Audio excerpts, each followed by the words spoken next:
honestly, that first deployment, I honestly didn't care if I came back. But I remember telling my dad that before I left. He was like, hey, don't tell the LT this, but the sniper on the hill in front of you recognizes there's a new officer in the patrol. And I looked up on the hill, and it was like, this is it. That's when it really hit me. It was like, dude, in 10 days, you're not a soldier anymore. What are you? That was like, whoa, I don't know who I am. These are trials. These are tests. Okay? Am I going to follow through with this walk of faith?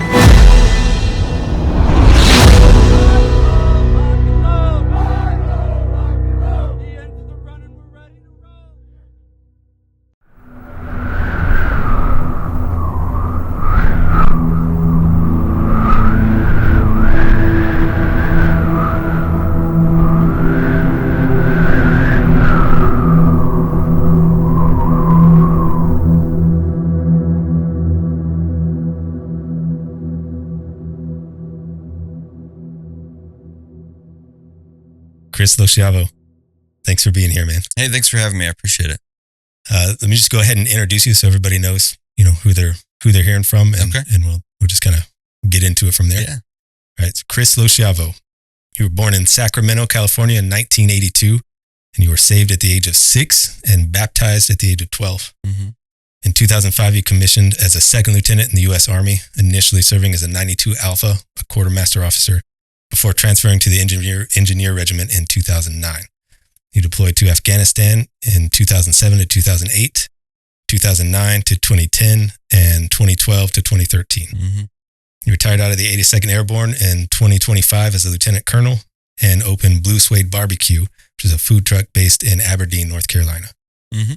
With Blue Suede, you won several awards, including People's Choice for Pork twice in 2024 and 2025. First place for tomato-based barbecue sauce and first place for dry rub at the Pinehurst Barbecue Festival in 2025, and that's in Pinehurst, North Carolina. And first place for wings just recently at the 2026 Battle of Food Trucks Wings Edition in Southern Pines, North Carolina. You've been married to your wife, Dr. Natalie Loschiavo, for... It's coming up on 17 years. 17 years. Yeah. And together you have 3 kids, Gehrig, Gia, and Ace. Yep. Sound like you? Yeah, that's me, I think. All right. Sounds right. So I want to do a full life story on you. Okay. So that means going all the way back to childhood and everything. All right. So this is a testimony podcast. So obviously, faith and God are the focus. Okay. But the context is important. Sure. And usually, when you get a testimony, it's just kind of a really carefully curated kind of highlight reel. Yeah. And that's not what we're going for. That's because God is a very personal God. Right. And the ways he shows up in our lives are tailored to us individually. Right. So if you just kind of, hear how he showed up, you're really only getting part of the story. Yeah. We need to know who you are so that we can understand the significance of the how and when he showed up. Yeah. If that makes sense. Absolutely. So, like I said, we're going to go all the way back to childhood. But before we do that, I just want to kind of jump in here. And this is something that I'm sure we'll come back around to later. Okay. Where do you think your faith has felt the most tested? Man, multiple times. I would say probably midway through our marriage, we struggled a little bit.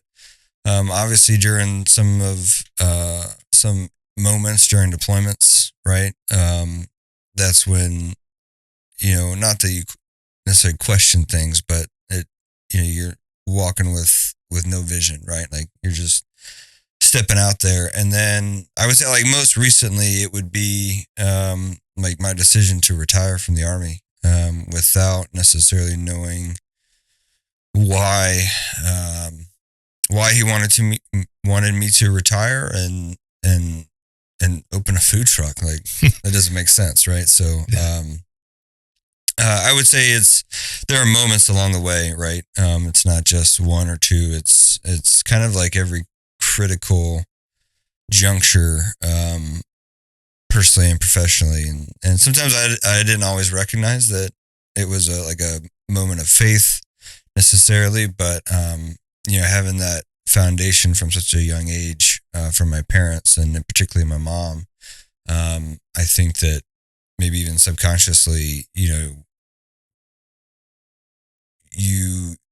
recognize sometimes that, okay, this isn't about me, or I just have to trust, right? Just have to have faith. And so it's been multiple times over the last 4.5 decades of my life. Okay. So, yeah, you mentioned, it sounds like kind of a foundation of faith in your house, in your home growing up. Yeah. And yeah, I would say so, since you were saved at 6 and baptized at 12. So,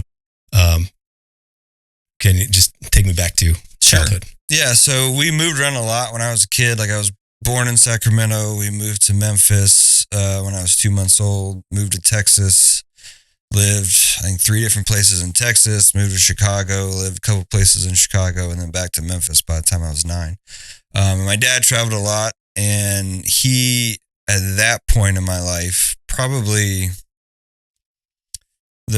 I would say the majority of my childhood, my dad really, I don't even know if he was saved at that time. Like, we would go to church and stuff, but there was no real discussion or anything like that about the Lord or anything like that, except for my mom. My mom grew up the youngest of 8 kids. Her father, in addition to being a farmer, was a Southern Baptist preacher in Kentucky, and kind of like one of those fire and brimstone, kind of preachers, old school, so to speak. And so she always had a strong foundation of faith, and then she was really the one that brought us up, my siblings and I, in faith. And we were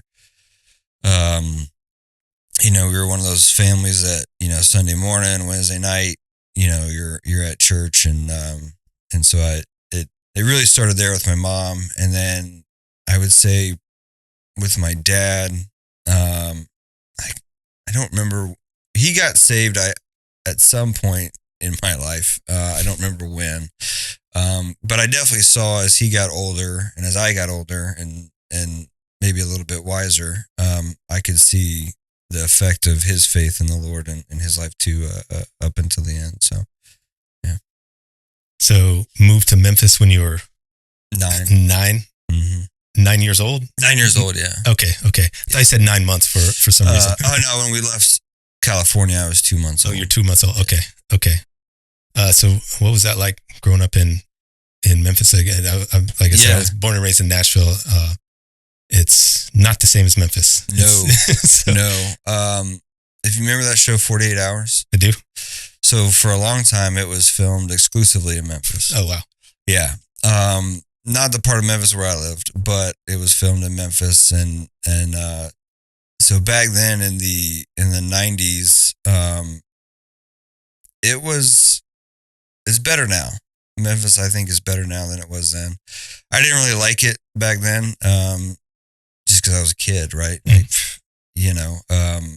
When I got older, I could appreciate it more, and I think that kind of coincided with efforts that the city made to make themselves better and to maybe work harder about crime and things like that. So, but it was fun, overall. I had great friends, great barbecue, obviously. And we were close enough to family, to my mom's family mostly, that we could go visit them. And then eventually my father's mother moved to Memphis as well.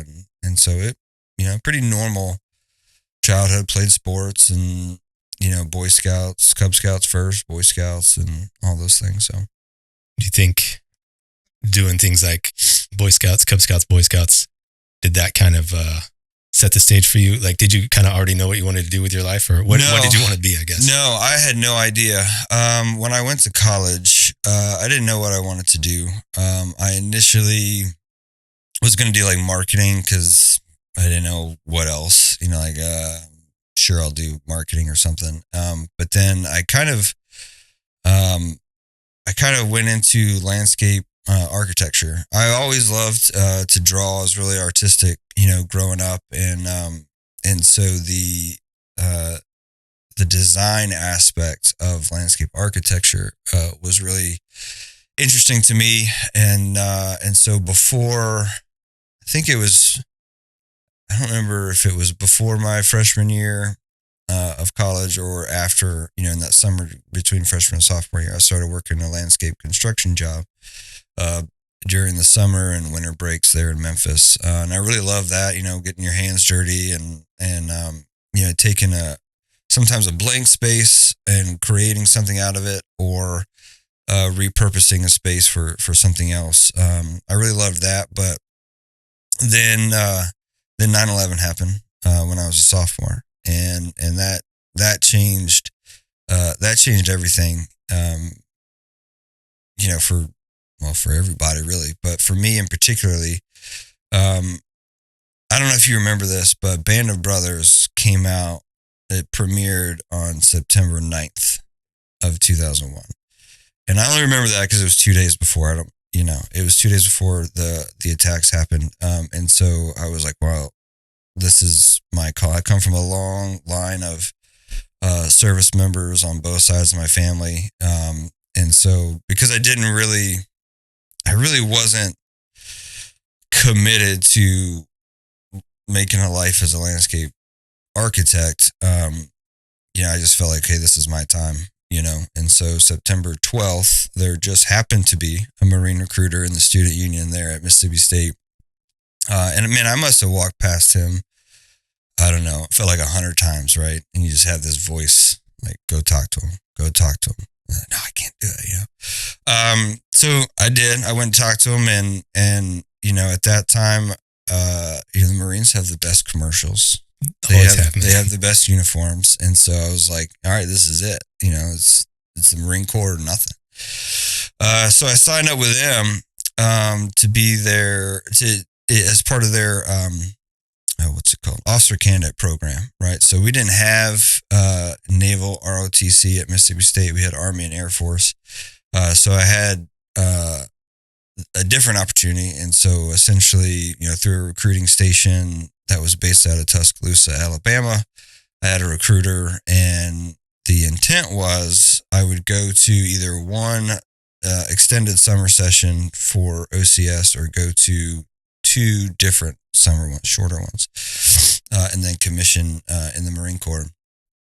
And that didn't work out. I had, no offense to the Marine Corps, but I had the worst recruiter possible. The guy I signed up with immediately went on a float, after, once the invasion of Afghanistan started. So he was gone, new guys, and they were not great at their job at all. I could go on and on, but I don't want to besmirch anybody.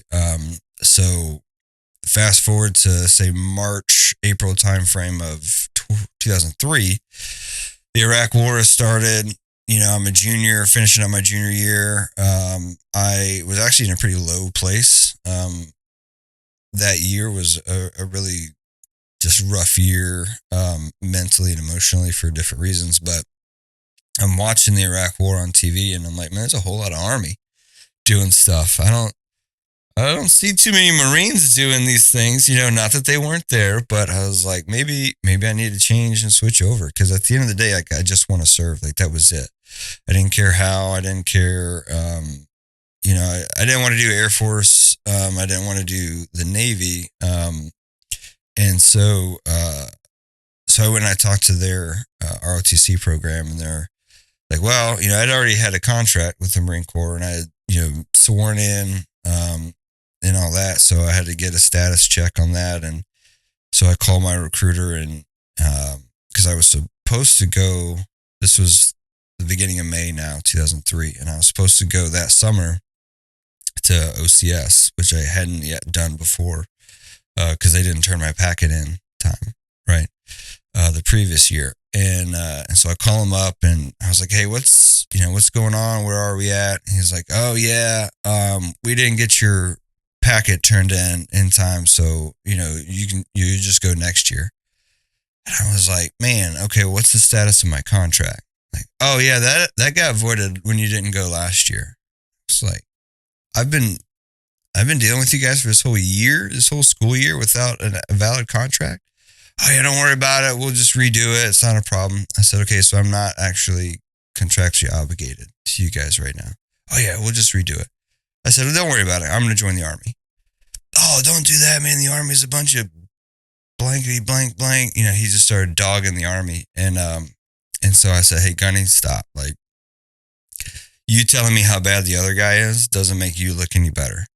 Particularly when, this is now 2 years in a row, you haven't actually done your job and you've got a guy I'm coming to you,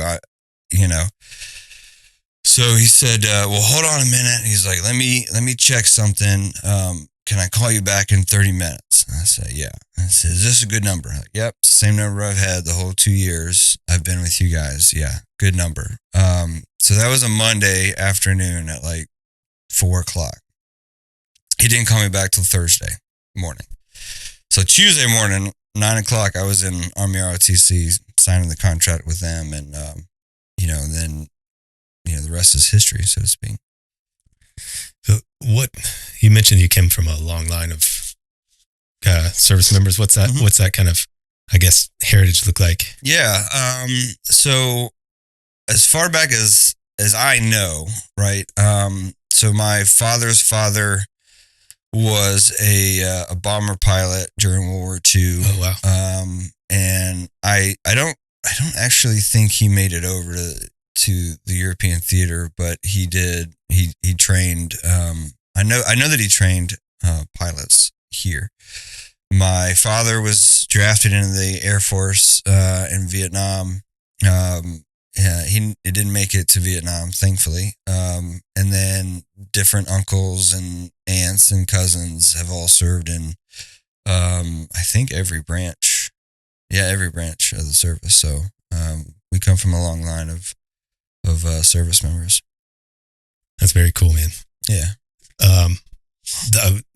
You mentioned something. You mentioned that year that I think you said it was 2003, right? That you ended up actually signing up with the Army. Yeah. You mentioned that was kind of a heavy year. What were you walking through there? Man, looking back, I don't really know. I just know that I was unhappy and I was depressed a lot. I remember, like, I looked at changing schools. I was going to go down to the University of Florida because, better weather and bigger student population. I had cousins that lived down in Gainesville, and one of them worked in the registrar's office on campus, and that didn't work out because I couldn't afford the out-of-state tuition. But I remember one day in particular, we had a little shuttle service on campus. You could go from point A to point B and whatever. And I just remember getting on the shuttle one afternoon, and nothing spectacular happened, but I just felt empty. And I just rode that shuttle for 3 hours, just like, sitting there up against the window. And that was kind of like a pivotal point as far as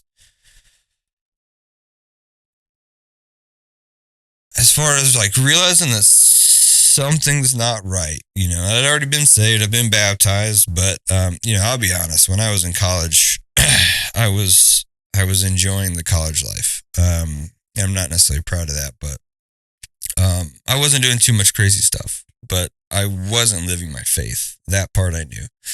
And when I would go home to visit my parents, yep, we if I went to church with them on Sunday morning, I was just there. I wasn't actively seeking the Lord at that time. And quite honestly, more frequently, I would conveniently need to leave to drive back down to Mississippi State before service. And so, I just I was seeking my own pleasure ultimately, right? And so I think that I can look back at that time and say, okay, that's an example where doing everything that I want to do is actually making me feel empty, you know. And it didn't really change. Now, join the Army, commission, doing all that stuff. Okay, now I've got a purpose. I've got a focus. So some of that kind of went away. But during that particular year, 2002 into 2003, it just, yeah, man, it just, it was a low point. Did you kind of recognize right away, like, or I guess how quickly after you kind of jumped in with the Army, did you kind of feel like, this is it? Okay, this is right. This is. Oh, right away, man. Yeah. But it's funny because so I originally wanted to join the Marine Corps, like I said, because I was going to be Dick Winters from Band of Brothers, Yeah. right? Like, I mean, what better example of military leader is there? And so I was going to be Dick Winters. And then when I decided to switch over to the Army, I remember my first conversation with the ROTC cadre, I said, look, if I'm going to do this, like, I don't want to just be some regular Joe Schmo, you know, I want to be an infantry officer, Ranger School, Airborne, Air Assault, you know, like those are the things that, like, I want to be Dick Winters, right? Like I wanted to deploy. I knew, you know, I said, this is what I want to do. And I think I never once really considered, okay, is this what the Lord wants me to do? But I do think that that's what he wanted me to do. I just wasn't thinking about it that way. And so when I only had 2 years of ROTC, and the way that I don't know how familiar you are with it, but I don't know how it works now. You know, I've been gone from ROTC for a while, but back then, in between your junior and senior year in the ROTC program, you would go to this camp at that time it was Fort Lewis. Now it's, I think, at Fort Knox, but you just like a 31-day, you know, cadet leadership. I forget what it's called. But anyway, you would go there and then you would get scored and ranked, and, you know, that ranking tied into your overall ranking nationally, which then ties into, okay, where you get selected, what branch you get selected into, infantry, quartermaster, whatever. And so I was the top ranked cadet at my school. We were a top 15 school in the country. I did well at the camp. My file strength wasn't all that great because I only had 1 year of stuff, right? But I was like, okay, there's no way I'm not getting one of my top 3 choices of branch. You know, infantry. I forget what the other ones were. If it wasn't infantry, it didn't matter. And so I wanted to gain the system, right? Because I knew I didn't have the strength of file necessarily as some others who had been in their programs for all 3 years or whatever. So I actually put infantry number 2. I was like, okay, I'm probably not going to get my number 1 choice, but I'll put my number 1 choice as my number 2 choice. And after number like 3, it didn't really matter. And so I remember it was November 30th, 2004. I was driving home from refereeing some local high school basketball games, because I also did that. And I had a voicemail that said, from one of my buddies in the program, he was like, hey, the branch results are in. You need to call the colonel. End of message. And I was like, that's weird. So I called him back and I was like, hey man, what's the deal? He's like, did you call the colonel? I said, no. Like, what did I get? He's like, you need to call the colonel. I was like, dude, just tell me what I got. You know, we just kind of go back and forth with this. I was like, well, what did you get, Nick? He's like, I got medical service. I said, okay, well, what rank? He said, that was my number 3 choice. I said, okay, well, like, no offense, but like, if you got your number 3, then I certainly got my top 3. He was like, you just need to call the colonel. And I was like, what did I get? Quartermaster or something? I said that. And the phone, which was my 12th choice, and the phone went silent. And I was like, Nick. He was like, yeah, you did. I said, dude, that's not funny. And no offense to any quartermasters out there. It's just not what I wanted to do. And so He was like, yeah, you got quartermaster. I said, Nick, if you don't tell me what I got, I am driving to your house right now. I'm going to beat the blank out of you. He's like, you got quartermaster, call the colonel. And he hung up. And so the next morning, I was the cadet battalion XO at the time. And the next morning I walked into the field house, the football field house where we did PT. And it was like a scene out of a movie, man. I walk in and there's a whole bunch of cadets and cadre already out on the field and they're all talking and whatever. And I walk in and it goes silent. Everybody stopped talking and just looked and watched as I walked down the steps, and I was like, man, this isn't good. And I get down there and some of the cadre come up to me and put their arm around me and they're like, hey, it's going to be okay, blah, blah, blah. I was like, so it's true? Like, that's what I got? Like, yeah. And so that sucked for me, cause that was the exact opposite of what I wanted, right? Like I wanted to be that infantry platoon leader, infantry company commander out there, pulling triggers and things like that. And to then be told you're going to be in the rear with the supplies was, that's not right. That's not what are we doing here? And so I had a choice. I could fight it and, submit a request to get it changed and all this other stuff. And my colonel, was an infantry guy, awesome dude. Still is to this day. We still talk, but, he was like, hey, I'll do this for you. Like, I'll submit the request if you want. He said, or you can just try it out. Try it out. And if you don't like it, change. And so I said, okay. So I took his advice and I said, okay, I'll try this out.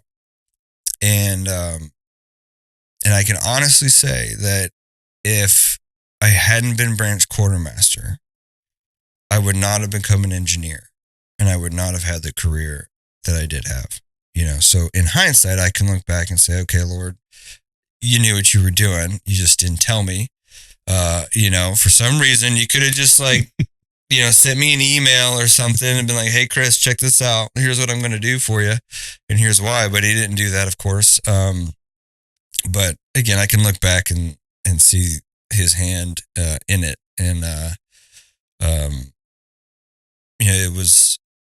it's just interesting how stuff works out. You know what I mean?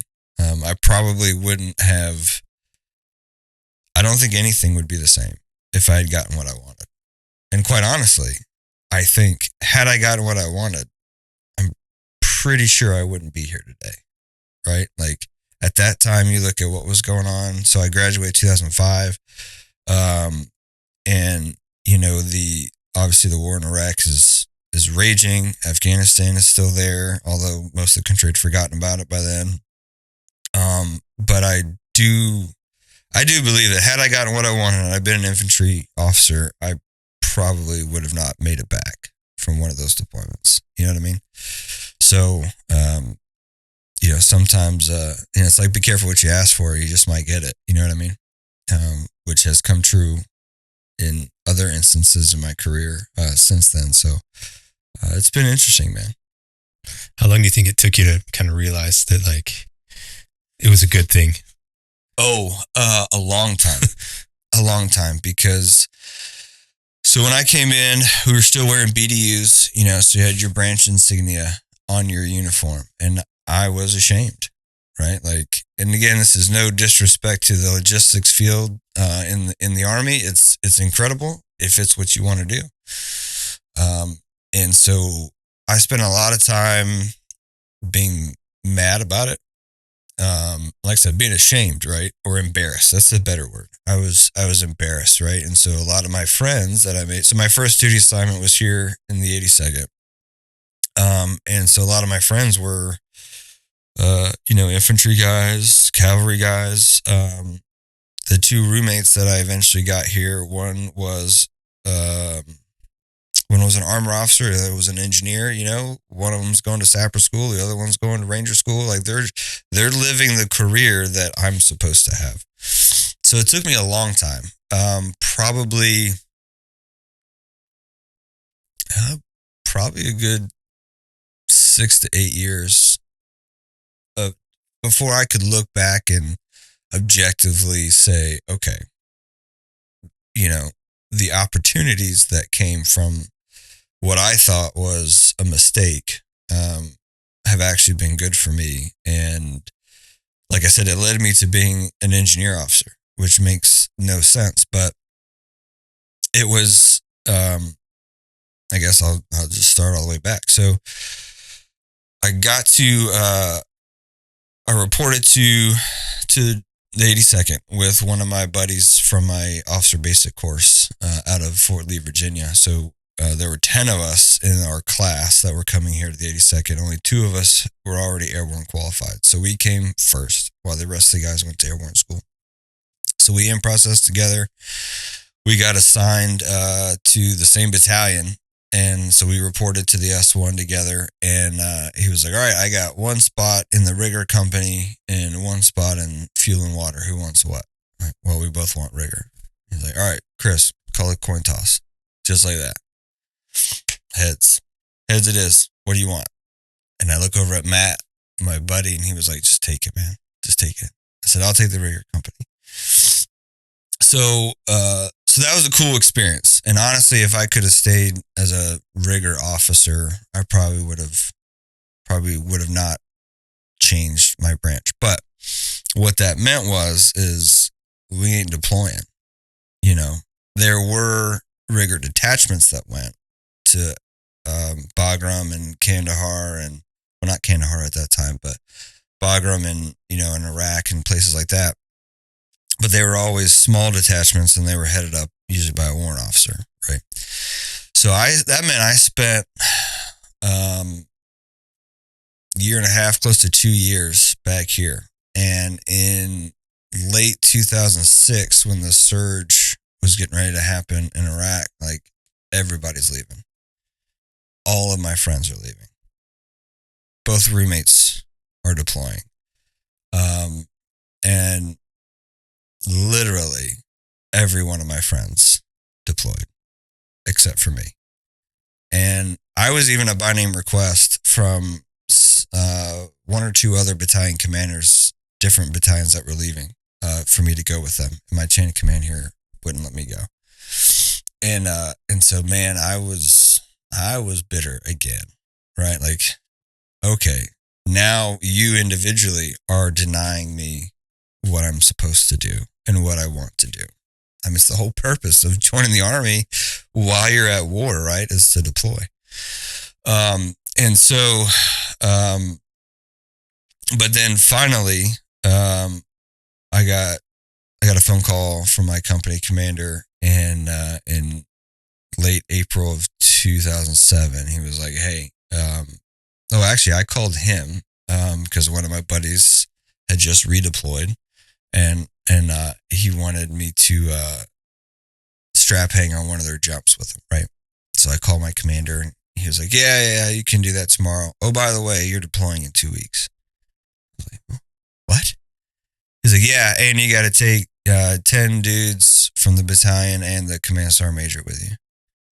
I was like, that's not an oh, by the way conversation, sir. And he's like, well, I was going to tell you tomorrow, but you'll be on the jump, so I'll just tell you now. So fast forward a couple weeks, now I'm in Kandahar, and I'm a first lieutenant, and we show up to what had been called the national support element. So in the infinite wisdom of the government and the Army, there was a year gap in Kandahar between units. Somehow on the patch chart, they had, I don't know how it happened, but they were just bringing in a hodgepodge of people on like 90-day rotations.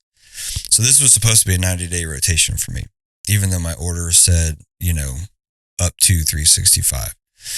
And so we're there the first morning. Battalion XO comes over. All right, who are you? What do you do? All right, you're going to do this. What do you do? Okay, you're going to do this. And he gets to me. I'm like, sir, I'm a quartermaster. He's like, all right, you're going to run the class 1 yard. And I died inside again.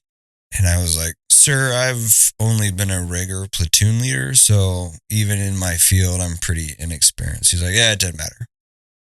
And then fortunately, this warrant officer standing next to me was like, well, sir, I'm actually a class 1 manager back in home station.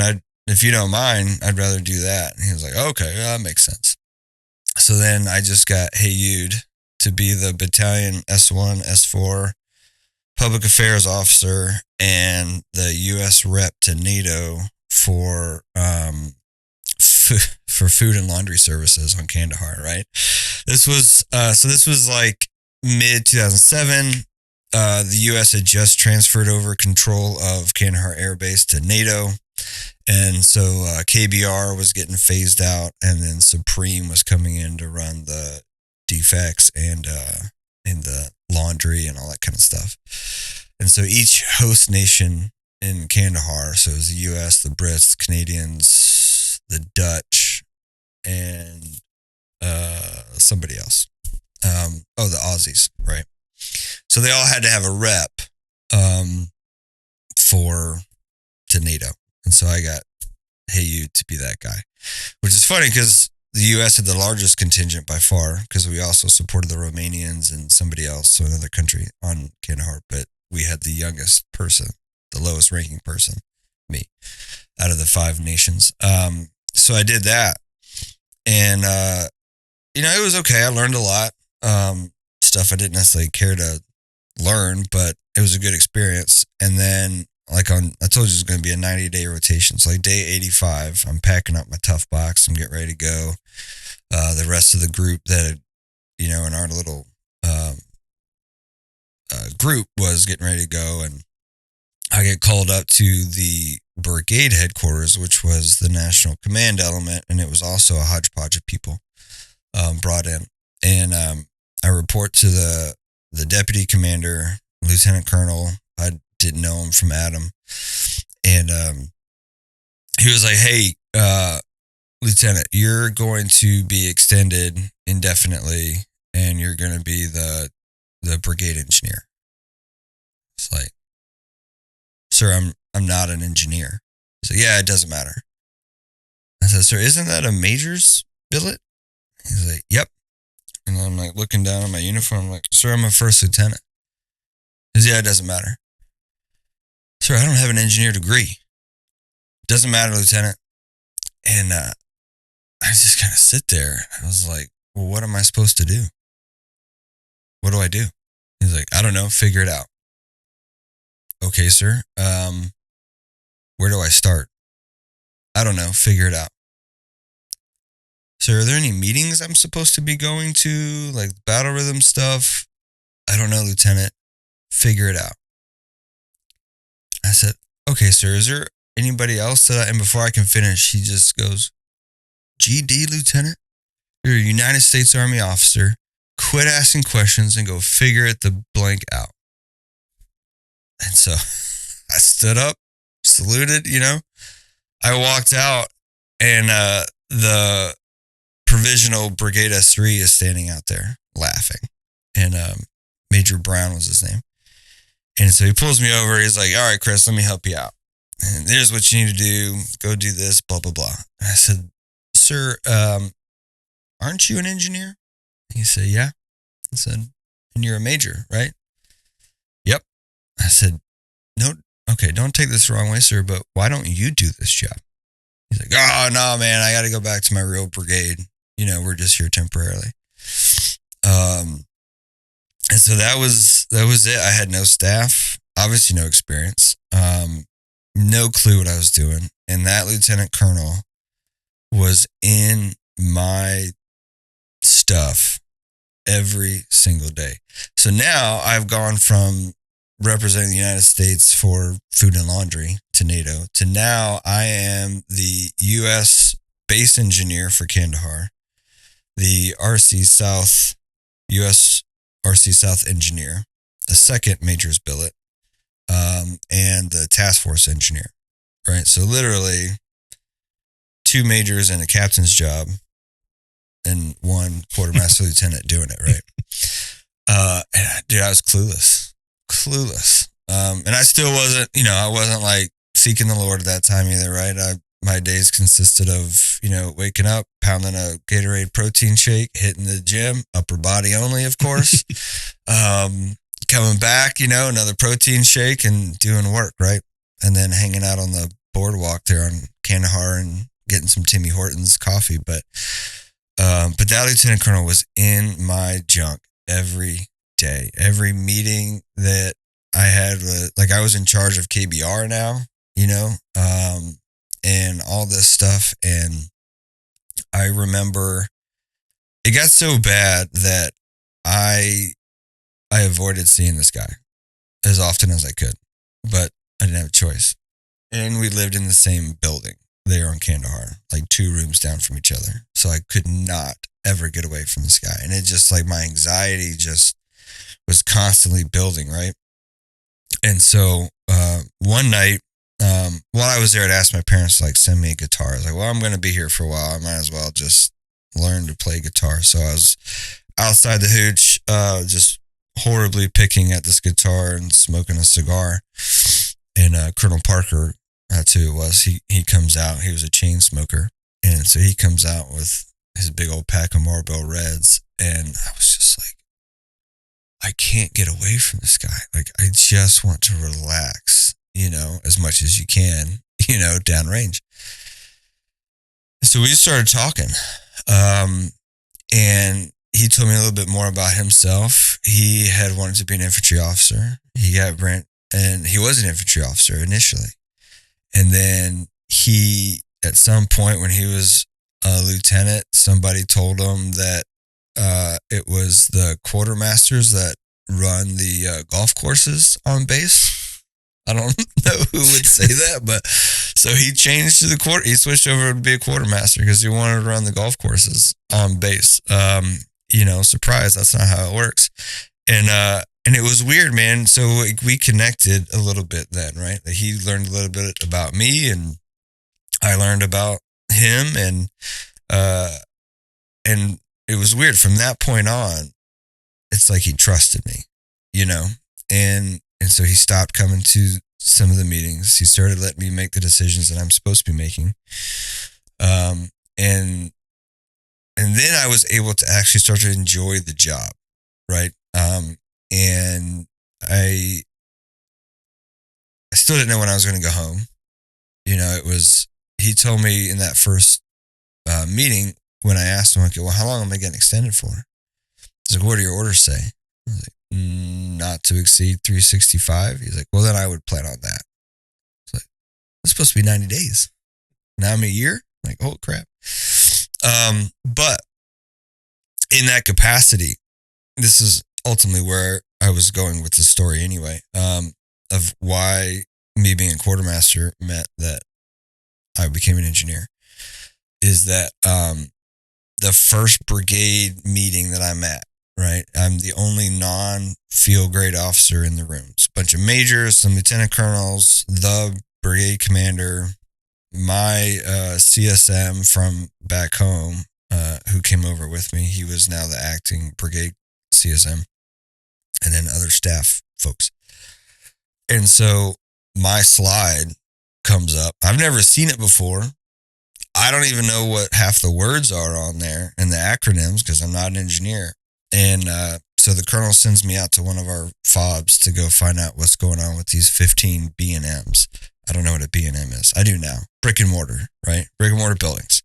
I didn't know what that was then. I had no clue. I'm certainly not going to ask because I'm not going to look like an idiot. And so I go out there and to figure out what's going on, I meet with the FOB mayor. I come back, and the next week, the slide comes back up. And I've always been really good at just kind of, I'll say, BSing my way through stuff, right? Like I can talk my way around and out of things. So that's what I'm gonna do when this slide comes up. And so the slide comes up. I give the colonel what I think is going on with these B&Ms that I still don't know what they are. And he stops me. He goes, He just looks at me and he's like, Chris, what do you think's going on out there? And then like everybody like turns and like looks at me, right? And now I got a decision to make. Do I continue to tap dance? I've obviously been caught, right? And so I just said, sir, I have no idea. I have no clue what's going on out there. And like the major sit next to me, like slides his chair over, right? Gets, let me get away from this guy because, fire and brimstone's about to come down on this dumb lieutenant. And he just patiently says, come see me after this. I was like, man, you know what that means, right? And so I go in his office afterwards and he's upset, right? Understandably. And he's like, Chris, do you know who I am? I was like, you're Colonel Stevens? I'm like looking at his name tape. He's like, yeah. Do you know what my job is? I said, well, you're the brigade commander. He's like, no. Do you know what my real job is? This is just temporary. You know what my real job is? No clue, sir. He's like, I'm the brigade commander for the 36th Engineer Brigade. And I went, oh, crap. And he was like, oh, crap is right. I'm an engineer, Chris. You're not going to BS your way with me. I was like, sir, I'm not an engineer. He had no clue. He thought I was an engineer. And so I explained what happened and he was like, all right, okay, sit down. Let me coach you. Let me train you, right? And that experience right then, like he could have lit me up. He could have sent me home, right? He could have sent me out of country. He had that authority. But he was patient. And he said, okay, let me take this young kid and help him. And ultimately, when I got redeployed and I was going to branch transfer out of the quartermaster corps, and he was one of the guys that wrote a letter of recommendation for me to become an engineer, right? So all that, when you go back to the beginning with the deployment and how it started, all my friends left, right? Basically, all of the logistics battalions were deployed, which meant that I was the senior logistician lieutenant back at Fort Bragg in the rear D. And that's what the tasking was for from division headquarters forward, was for the senior lieutenant, logistics lieutenant, to come forward. So had I not been a rigger, I would have been gone with these other units, right? I would not have been there for that opportunity, which then means I would not have had those experiences in Kandahar. I would not have become an engineer. And I probably would have got out of the Army after my 4 years, instead of doing a full 20. So, again, people have said, oh, you need to write a book. That's too much work. I'm not going to do it. But if I did, I think the title would be, not what I expected. Like that would be the title, right?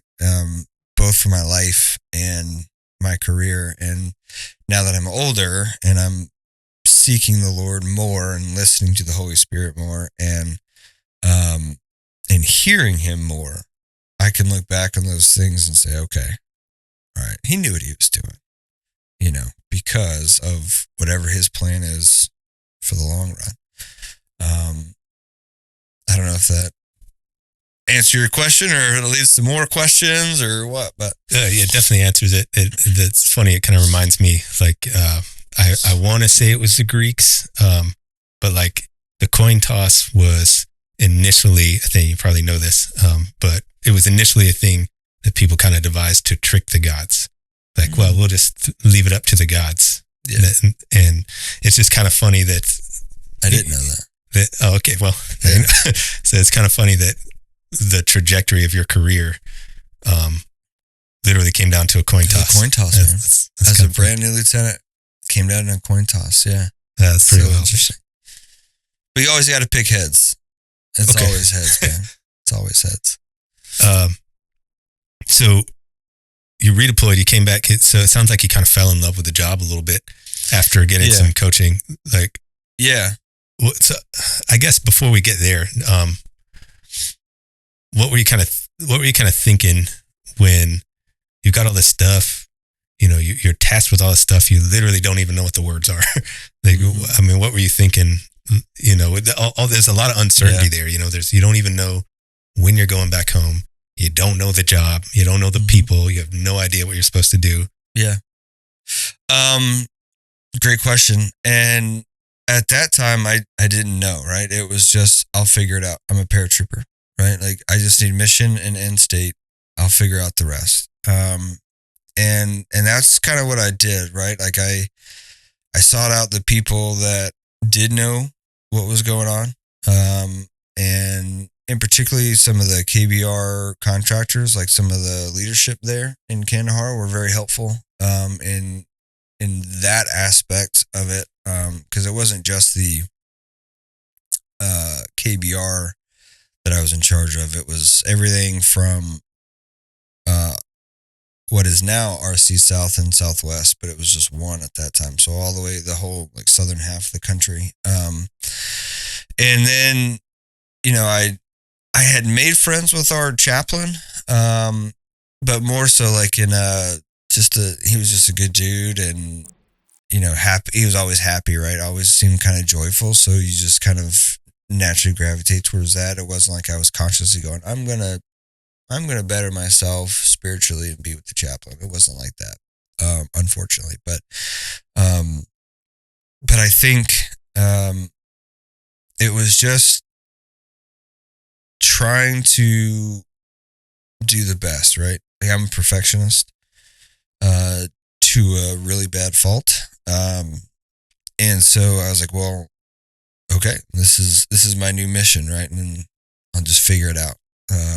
So that's kind of what was going on in my head, was just, I just got to figure it out. And then the other aspect of it was, okay, I may not be the guy out there all the time. I did get to go out quite often, thankfully, outside the wire, but you know, I may not be the guy out there, you know, leading the troops, but everything that I'm doing in this job is critical to them and their ability to survive and to do their job. So that gave me a redefined purpose, which was helpful.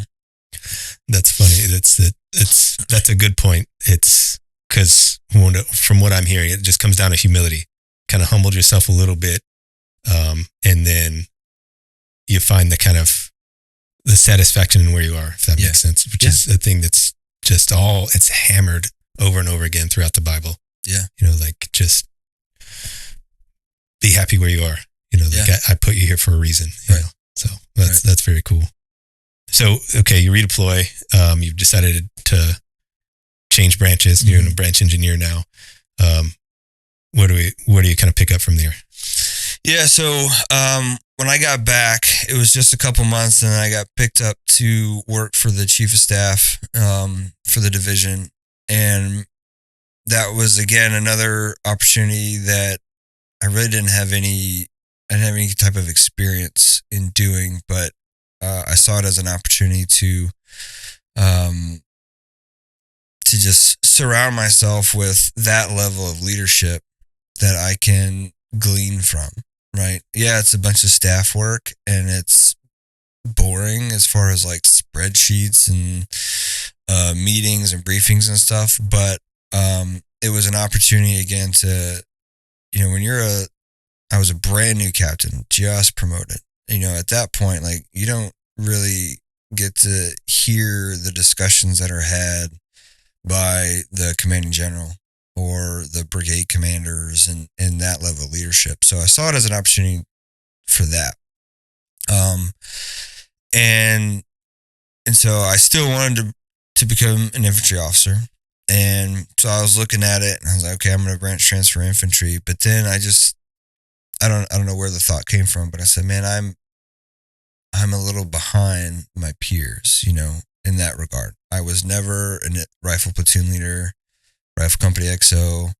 And even though I was sound tactically, experience wise, I was so far behind my peers that I said, well, I have this evaluation report from Afghanistan, and it rated me as a major and an engineer, and I kind of like that. And when I get out of the Army in a few years at that time, maybe there'll be more opportunities coming out of the engineer field than there would be infantry. Because, there's the engineers they really are the Swiss Army knife, right? So yes, they have infantry tactics and they still got to do that kind of stuff, but then they got to do so much more. I said, well, let me try that. Let me just go that route. I mean, it's probably an easier sell, and I enjoyed it. And the way that my brain works and I look at problem sets, that seems to really fit pretty well with me. So let me just try that. And again, it wasn't a conscious spiritual decision at that time, but it was, looking back, I can definitely see the nudging from the Lord, right? Like, hey, I'm trying to do something for you here, and I'm glad I did it. And it was probably the best Army decision that I made in my career. Were you thinking, you can still get to sapper school, things like that? Oh, yeah. Okay. I can still go to sapper school, go to ranger school. I can do all these things, right? I can still be hua. I can just be a more diversified Dick Winters. That's what I was kind of thinking. Yeah. So just kind of looking back on your intro there, you kind of, you deployed back to back to like 2007 to 2008 and then 2009 to 2010. Mm-hmm. So there's not, yeah. How much time were you home before you? 52 weeks. Okay. Or 53 if I'm going to be exact. Okay. So just barely a year. Yeah. Okay. And then you just turned around and kicked. So what was going on in life during that time other than, changing branches and stuff? Yeah. So I came home from that first deployment in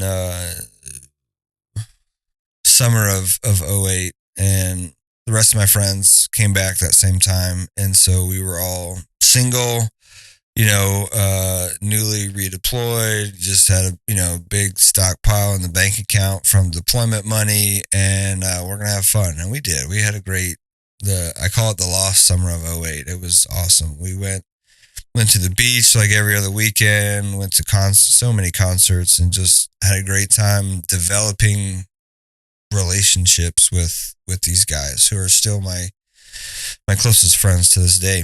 And then before that first deployment, my girlfriend and I, long distance, who's now my wife, but she and I broke up. And that was I didn't put this in my bio, but pretty critical time. So in January 2007, I mentioned that like I had lack of purpose in my job at that point, dissatisfaction.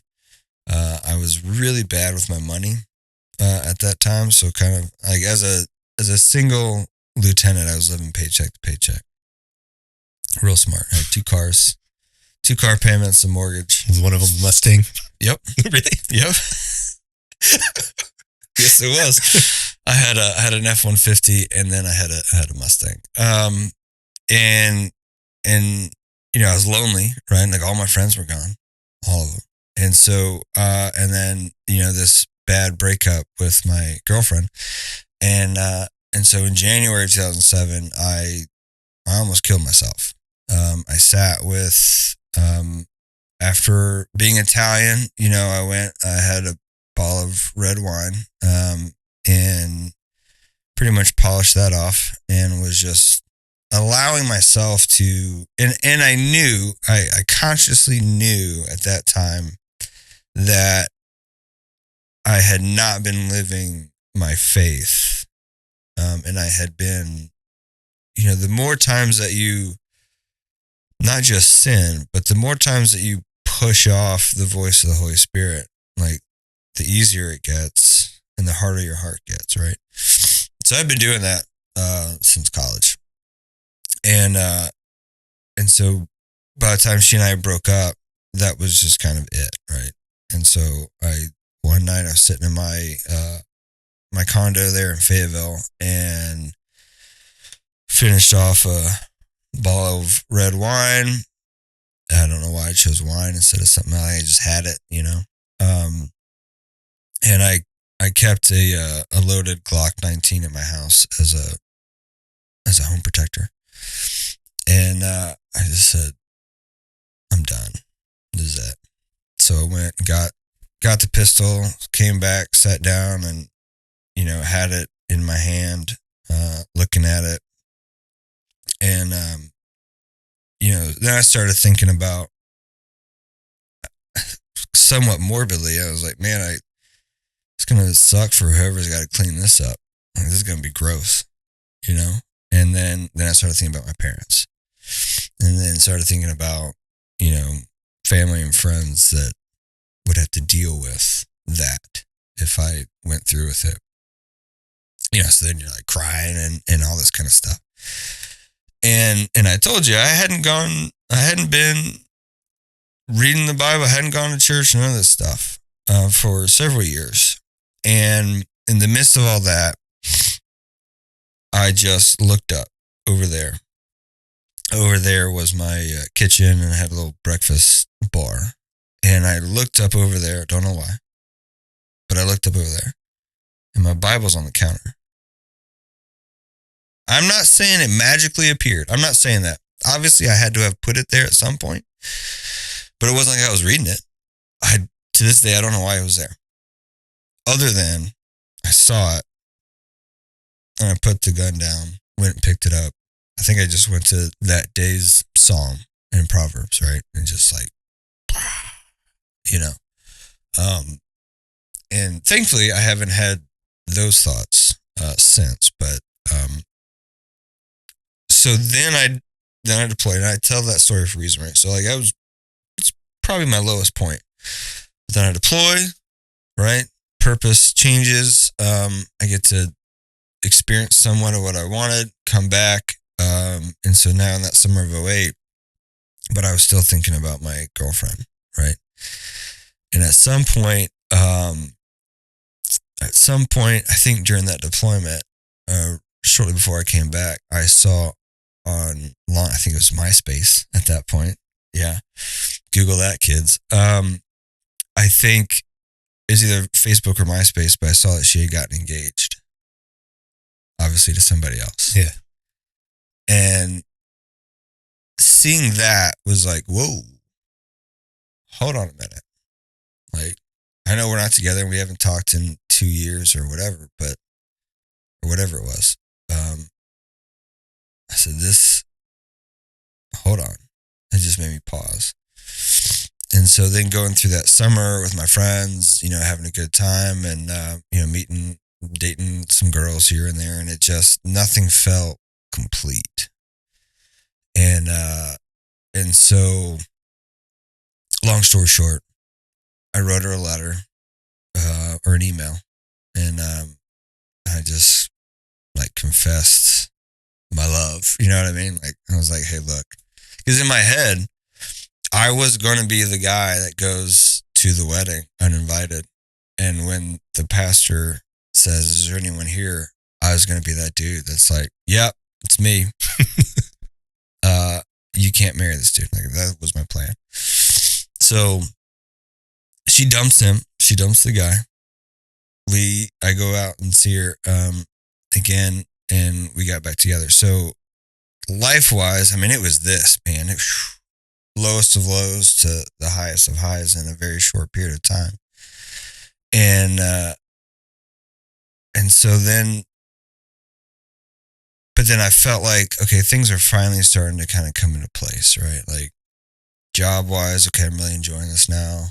Okay, I'm now in a career field that I like, at least I think I like, and has a future. I'm back with my girl, and I proposed like just a couple weeks later after we met again for the first time, and it just felt like things were kind of okay, finally getting into place, right? And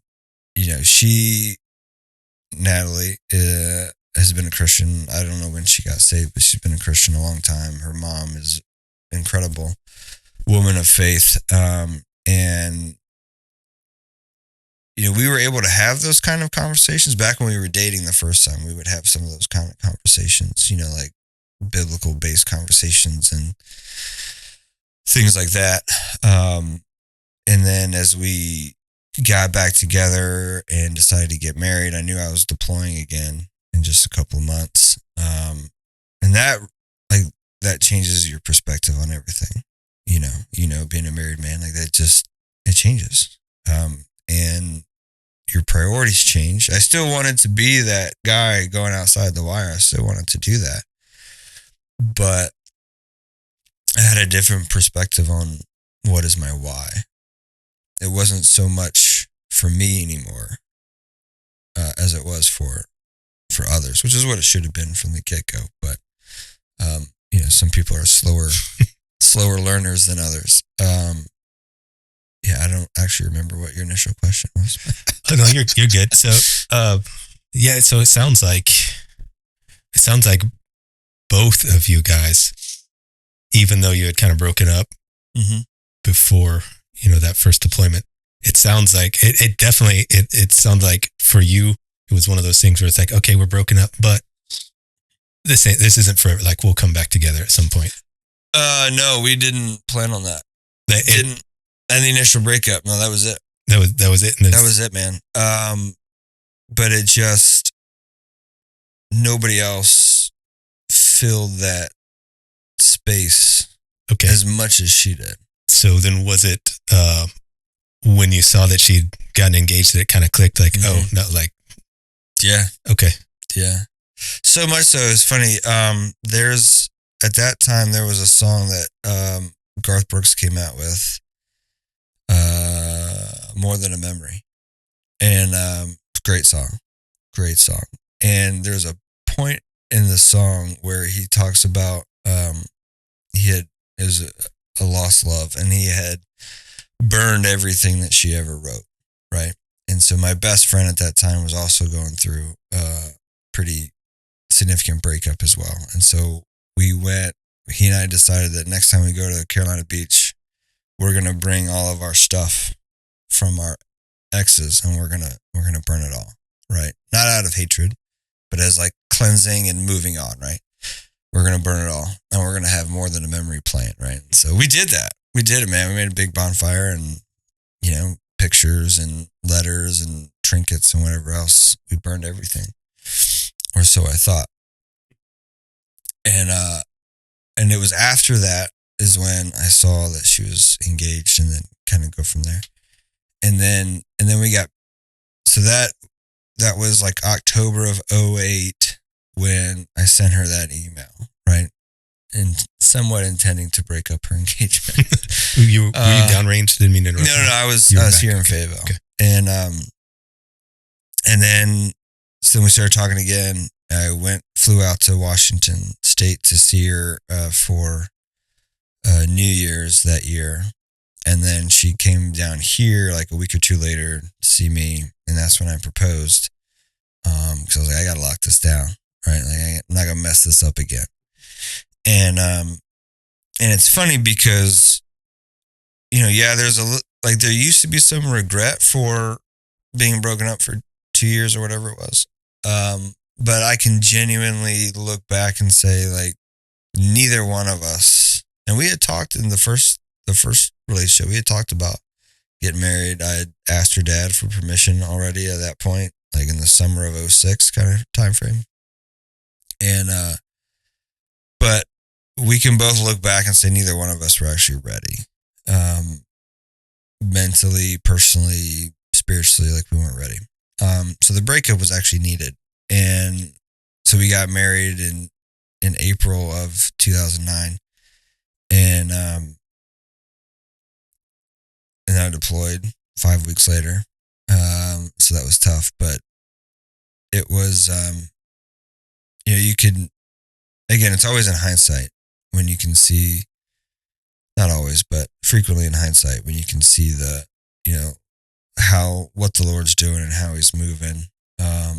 And again, it'd be a lot easier if he would just hand it to you on a piece of paper or something, but then it wouldn't be faith. So, but I knew at that point, again, like felt like they were on the rise.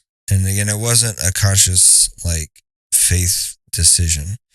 But I think even in those periods of life if you are a Christian and you're not, even when you're not following, unless you're deliberately like, I'm intentionally doing this against the Lord's will. I think in those periods where, and I don't know if this is biblically true or spiritually true, it's just my experience and feeling that I think you can still experience and feel his guidance and direction, even though I'm not necessarily listening for it and I'm not necessarily attributing things to it. But if you have that faith and you have the Holy Spirit in you, it's real hard to deliberately fight against it, And so I think I was starting to see things again trending upward and falling into place how I thought they should be. And so I think that was really the season of life where he was like, all right, okay, your soil is starting to get better now. Like, I never was completely closed off to him, of course, but I was doing what I wanted to do. So my soil wasn't ready. And I think it was that period. So like late 08, early 09, where, okay, now he's pouring some water on it, soften it up a little bit. And it's just progressed since then. Cool. So, let's go ahead and take a break. And then when we come back, we'll kind of pick up at where we are now, just going into your second deployment there. Okay. Cool.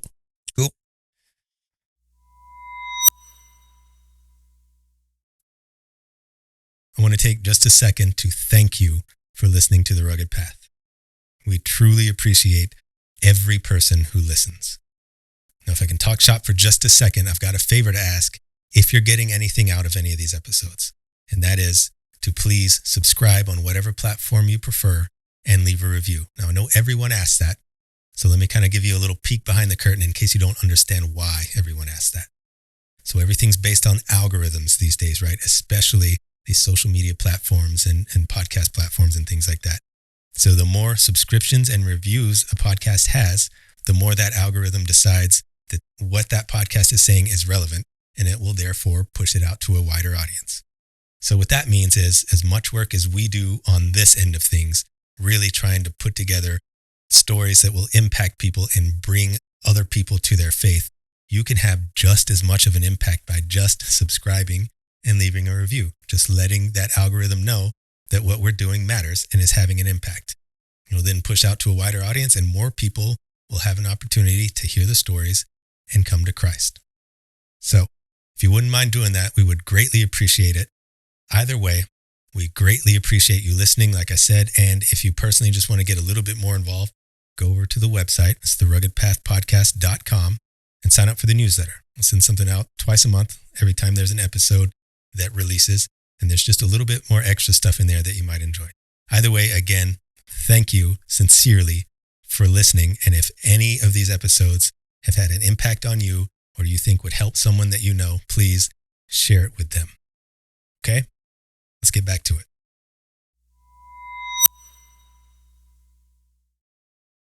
All right, Chris, we're back from the break. So I did say I wanted to jump in at your second deployment here, but I kind of want to back up a little bit. You were talking about, in a pretty low season, you were sitting there with your Glock, about ready to end it. Yep. How close do you think? How close were you? I was close. I never put it up but I was thinking like, okay, what's the best position, right? Like, okay, angle. I mean, it got enough. Yeah. And the funny thing, or ironic or whatever, thing about it is I denied to myself for 10 years that I ever did that, man. I mean, it so much so that, there's was it Gruber there on Bragg, right near the division headquarters. There's the board with the days without fatalities. So you get our 82 days of safety day off kind of thing. And every time that somebody, another trooper, and this is again after I had my moment, every time a trooper would commit suicide or anybody else, my response was always, "You selfish, you weak person." I had forgotten or just buried it, so repressed it so much. And yeah, it was weird, man. Having that experience because just today, as a matter of fact, before I come over here, I was helping out a buddy at his butcher shop, and he wasn't there, but one of the ladies that works for him was there, and she was telling me that one of her son's friends from high school had just committed suicide over the weekend, and her response was, it's so weak. Like, how weak is that?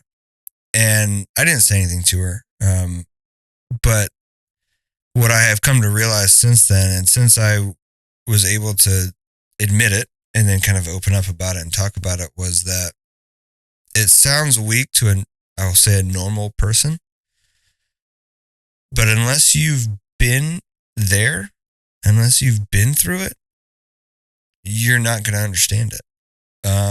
And I don't think about it very often, but I will tell you that the Lord has softened my heart towards others through that experience. And I no longer look at it as, okay, you're weak or you're selfish or whatever. I look at it as like, how can I help you? What can I do? Because I've been there. I know what it's like. And I know that most other people in your life are not going to understand.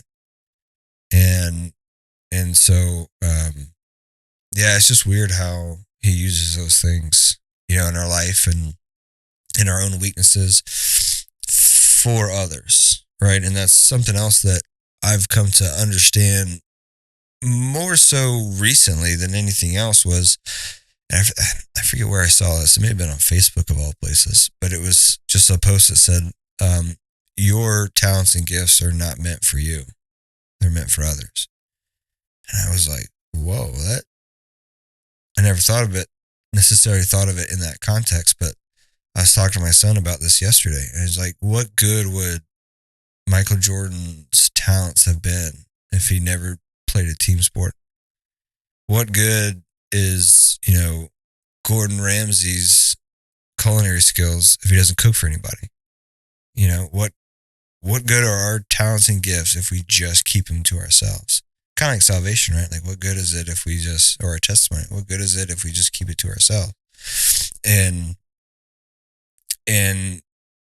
so having gone through that experience, and that, that lowest of lows, and the 10 years after that, where, my heart was hardened towards others about it, ironically, and then coming through that and on the other side of it, yeah, like, why wouldn't we do stuff for others, Yeah. It's kind of like writing a song, like you can make stuff up and it can sound good and be poetic or whatever.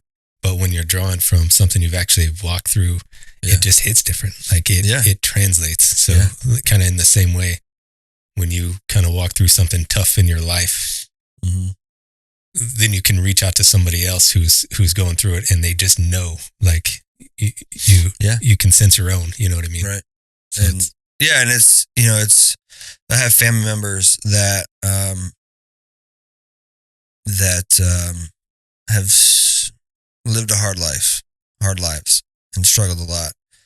And, one of them is my brother-in-law, my wife's brother. And he he joined the Army and went straight into Ranger Regiment. Then went, SF. So he spent his entire career doing those types of missions, and doing things that his country asked him to do, that the Army asked him to do, things that stay with you for a really long time. And he's made some poor choices, a lot of poor choices, and he's not in a good place right now, and hasn't been for about 5 years or so. And there's a whole lot of other story and context to that, but a lot of it has to do with the effects of what he was asked to do, and the rest of the family doesn't understand it fully because they haven't had to experience it. And I don't fault them for that.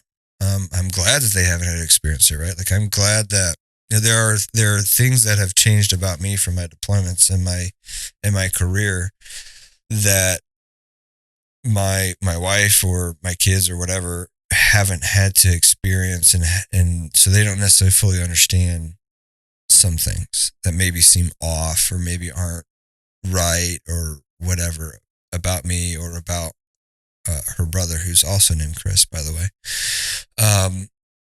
But like you said, when you're someone that has even just a little experience with what that other person's going through, or has gone through, then it hits you differently, or it should, and you can help them in ways that others can't. Doesn't mean you have to have the same experience as everybody else. That's not what I mean. But for those problems and those seasons of life or whatever, where to a normal person or a regular person or whatever, this doesn't make sense. Why is this person doing that? Why are they doing that? Why don't they just do this? It makes so much. It's kind of like when you're like raising kids, like, just listen, do what I tell you to do, and then it'll be fine.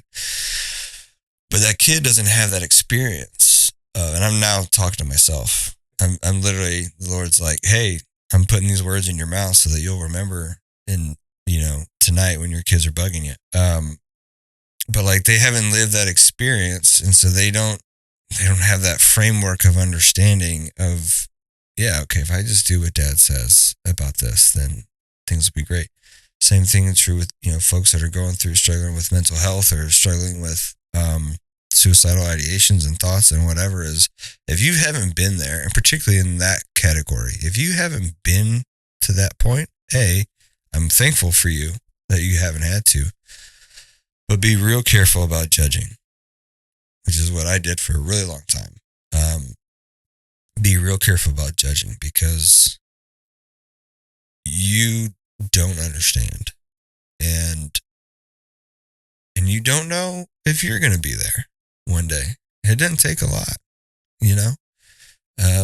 and nobody, I don't think anybody wakes up thinking, all right, 5 years from now, I'm going to get really depressed and I'm going to be in a really crappy situation and I'm going to try to kill myself. Nobody thinks that. So you don't know if that's going to be you in 5 years. So anyway. That's a good point. It's especially hard for people to understand, like you're talking about your brother-in-law, when, man, like the only exposure you have to the life that guy has lived is through entertainment. Right. Like it's in one form or another, it's there for your entertainment. So you just kind of, the real heavy stuff, even the heavy stuff that's shown in entertainment, it's there for your entertainment. Right. It's there to tell a story. You're completely separated from what actually happens, inside you. So, yeah. And there were, over the years, there would be things that he would tell me. Now, I'm not going to compare and say that our Army experiences were the same, because, he lived the career that kind of like I wanted, you know what I mean? Mm-hmm. At least I thought I wanted. But he would share some things with me, not like in a, hey, I need to talk to you about this, just like, hey man, check this out or whatever. And so like that he wouldn't share with other folks of the family.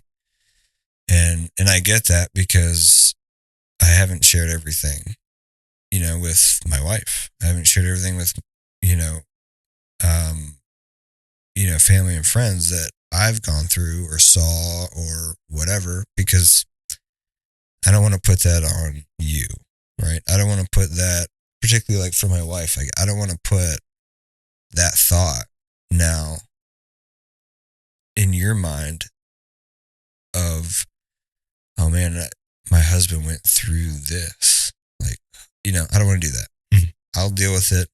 The Lord will help me deal with it. Maybe a counselor help me deal with it. But,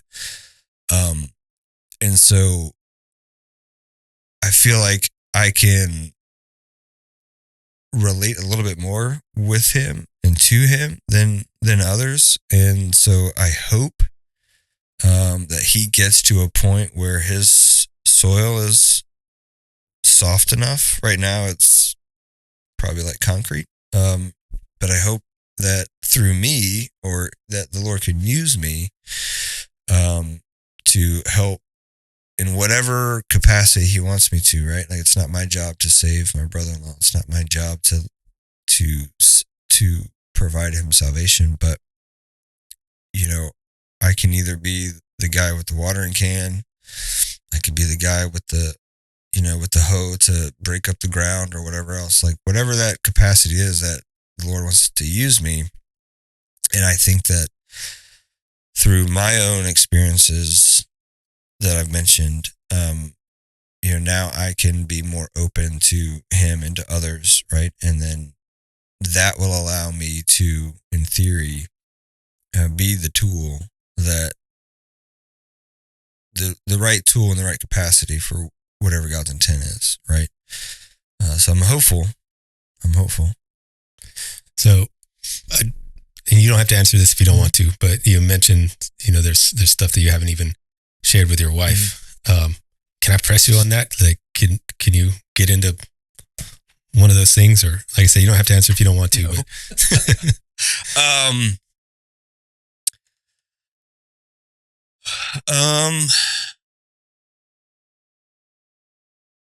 I mean, maybe,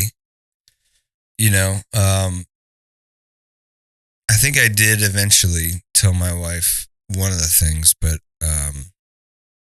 it took a long time. And I don't know why this affects me so much. And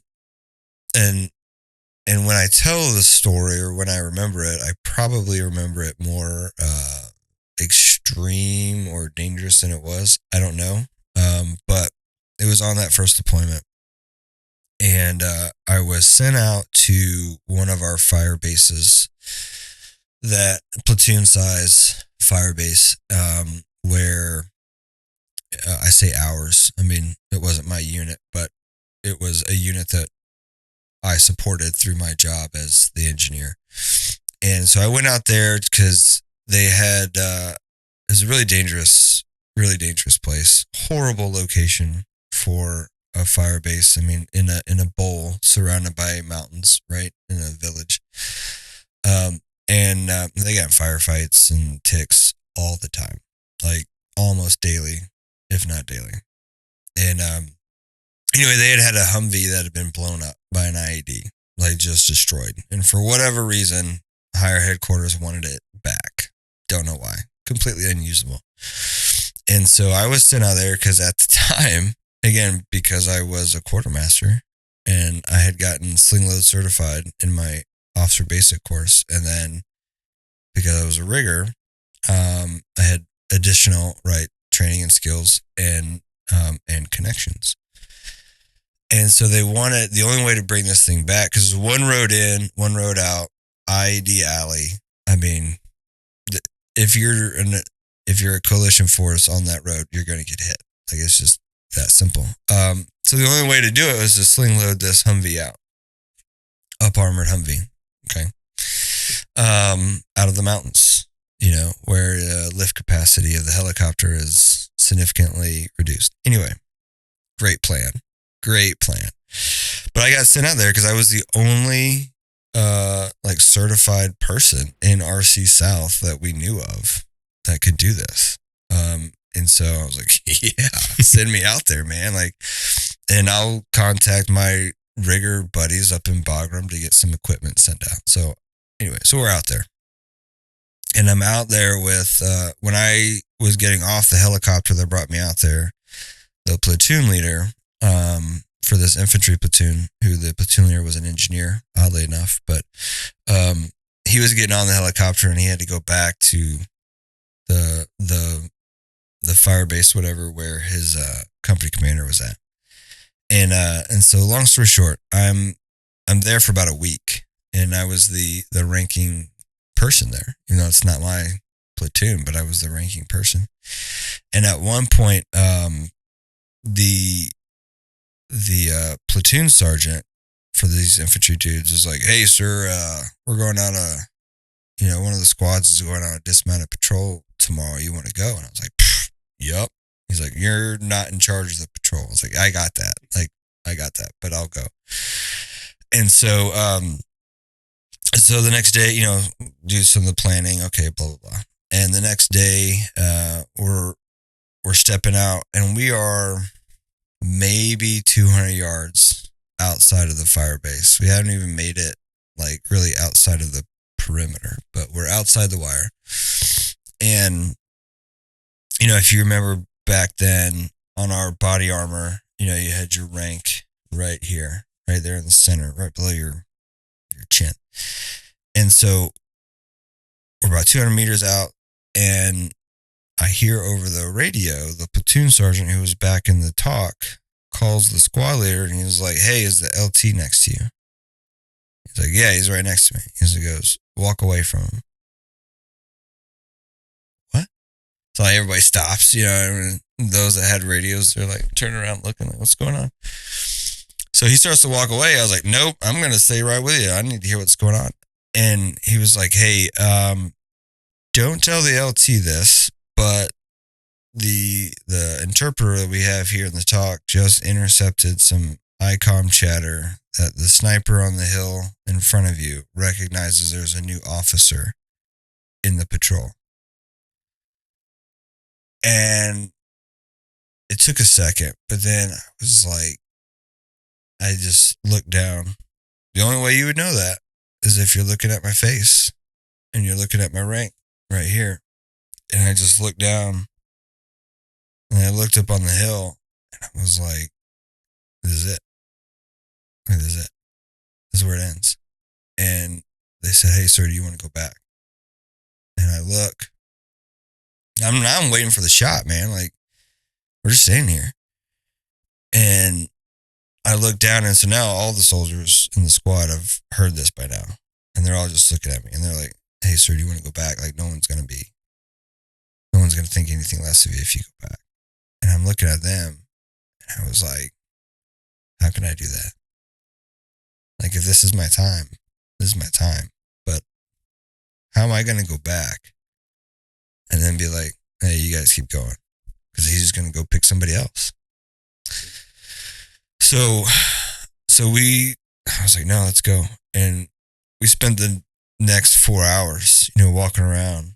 And the whole time I'm just waiting for the shot to come. And obviously it didn't come, but we sat down to have some chai with the elder and one of his sons, and then somebody from the village came running up. They had seen him. They saw the sniper, and so we got a location, and we called back to the mortar crew that was on the fire base, and that was the end of that dude. But that was one that I didn't talk about for a long time. I'm not really sure why. Like, ultimately nothing happened, but it was one of those moments where it's like, okay, I'm doing what I want to do. I'm doing what I think I joined the Army to do. And this is it. It's going to get me killed. And not like in a glorious way, right? Like, it's not like I'm in a firefight and I'm saving a dude and I'm Silver Star worthy. Like, I'm just walking, So I didn't talk about that for a long time. I didn't share it with my wife for a long time because again, I don't want to, if it was me hearing it from somebody, now I'm somebody that I love and that I'm close to, now I'm thinking about it, right? And that burden is now on me. So I didn't want to do that with her. And I certainly never told my parents about it. That's for sure. Even though my dad pressed me, for stuff when I got back. But that's the first one that comes to mind. And there are just other things, probably poor decisions, poor choices that I made that I will probably, I don't want to, it's between me and God, Sure. So thank you for sharing that, man. Yeah. That's a lot to carry. You say you don't know why it affected you, but outside looking in, I can see why. I mean, you're walking around for like 4 hours. Every second of that 4 hours, you're like, that's probably it. Yep. Well, it wasn't that one. Maybe it's this next second. Yeah. Well, it wasn't. I mean, it's a lot to carry, man. Yeah. Yeah, it was. And it was, and I don't share that story as like, I was this great leader, look at me, I chose this for the soldiers, but that was why I did it, was, okay, if I think, so I didn't think about it at the moment, but subconsciously, obviously I knew where I would go if I was dead. Like, I know I'm going to heaven. So I didn't fear death. I wasn't looking for it, but I didn't fear it. And there is a certain level of nobility, right? When a soldier is killed in combat, as dumb as that sounds. But it really was probably the first that I can think of, like the first like significant moment and decision to put others ahead of myself, because I can still see some of those guys' faces looking at me, down by the river waiting to figure out what is this LT gonna do, and those guys were in firefights, like I said, like every day. They had kind of like you've got here, they had, posts like this in their talk, and they had the dates of every firefight. And I'm talking about full all the way down. So like, yeah, how can I be a leader and say, yeah, you guys go do this, but there's a chance that something might happen to me, so I'm gonna go hang out in the building. Like, can't do that, man. Can't do that. Did you feel like you earned respect from doing that? Yeah, I think so. And by the time it's funny, by the time I left, a couple of days later, when the helicopter came back, those guys were like, "Hey, sir, our lieutenant's an engineer, and you're doing an engineer job. You think maybe you guys can just switch and you stay out here with us?" So I felt really good about that. And it's funny because I'm still friends with that platoon sergeant to this day. Really? Yeah, still friends with him. He's this awesome dude. Obviously, long since retired, but yeah, it was good. It was a little bit of that validation that I needed from real soldiers. Like infantry. These dudes are doing what I want to do, and they wanted me there with them. Mm-hmm. And I was like, okay, it's a good feeling. Yeah, it was. Still is. Yeah. So I guess just to kind of tie up, I don't mean to keep harping on it, but yeah. When you said that you were, you looked up, you said over there, you saw your Bible sitting there. Really don't know how it got there. You really just, it was there. You don't remember putting it there, but it was there. Mm-hmm. Do you remember the verse or? I don't. I wish I did, man. But I know it was in Psalms. Okay. And it was, I don't remember, but I wish I did, but I'm so bad at remembering stuff. I mean, it served its purpose. So it's, yeah. All right. So I guess we'll kind of catch back up to where we were. So right before the break, you just gotten married, mm-hmm. and you're about ready to kick out again. Mm-hmm. You said like 5 weeks later is when you went. Weeks, so what were you? What was your headspace? I guess because you touched on it already, but like, when you are, I guess, married, when you know it's the one, it changes everything. Yeah. And and it's not like, you may not be articulating the decision to yourself, but you are making a decision. Like, what am I going to give my time and energy and bandwidth and attention to? Is it going to be my bride and all the things that come? Because it's not just a person, it's the life that you're building that starts right away. It's not like, okay, we get married, there's a cooling off period, then we start building. It starts right away. So am I going to give all of that to this, or is it going to be this other thing? And like, granted, you don't really have a choice, I guess, when you come down on orders, but it's still, it can absolutely feel like you're doing the wrong thing sometimes.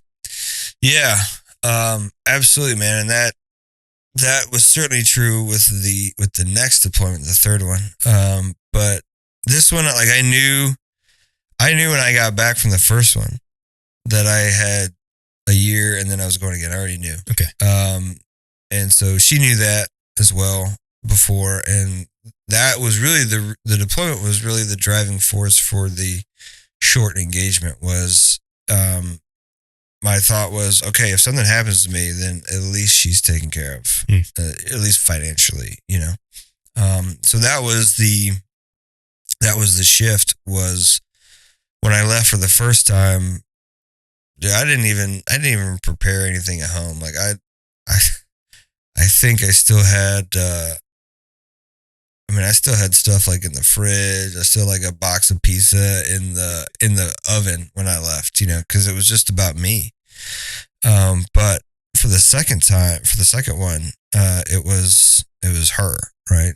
And okay, what are the what ifs that I need to be preparing for and thinking about to make sure that, God forbid, if something happens, that she's as okay as I can make it, right? So it was, the SGLI and, all those different things, right? And again, that's why we got married so quickly. Was, okay, like, yeah, I can put her, even if she's not my spouse independent, I can still, put her on my SGLI and all those things, but everything is just so much easier if she's my spouse independent. Right. So like, okay, why wait? Yeah, you want to marry her anyway. Why wait? So that was really it. And then during the deployment, it was more of a staff focused deployment. Even though I did take company command while I was there, but it was the division headquarters. So you're a captain at this point? Yeah. Okay. But it was the division headquarters, so still very staff stuff. Like my entire company, all 1,008 people were staff people. Okay.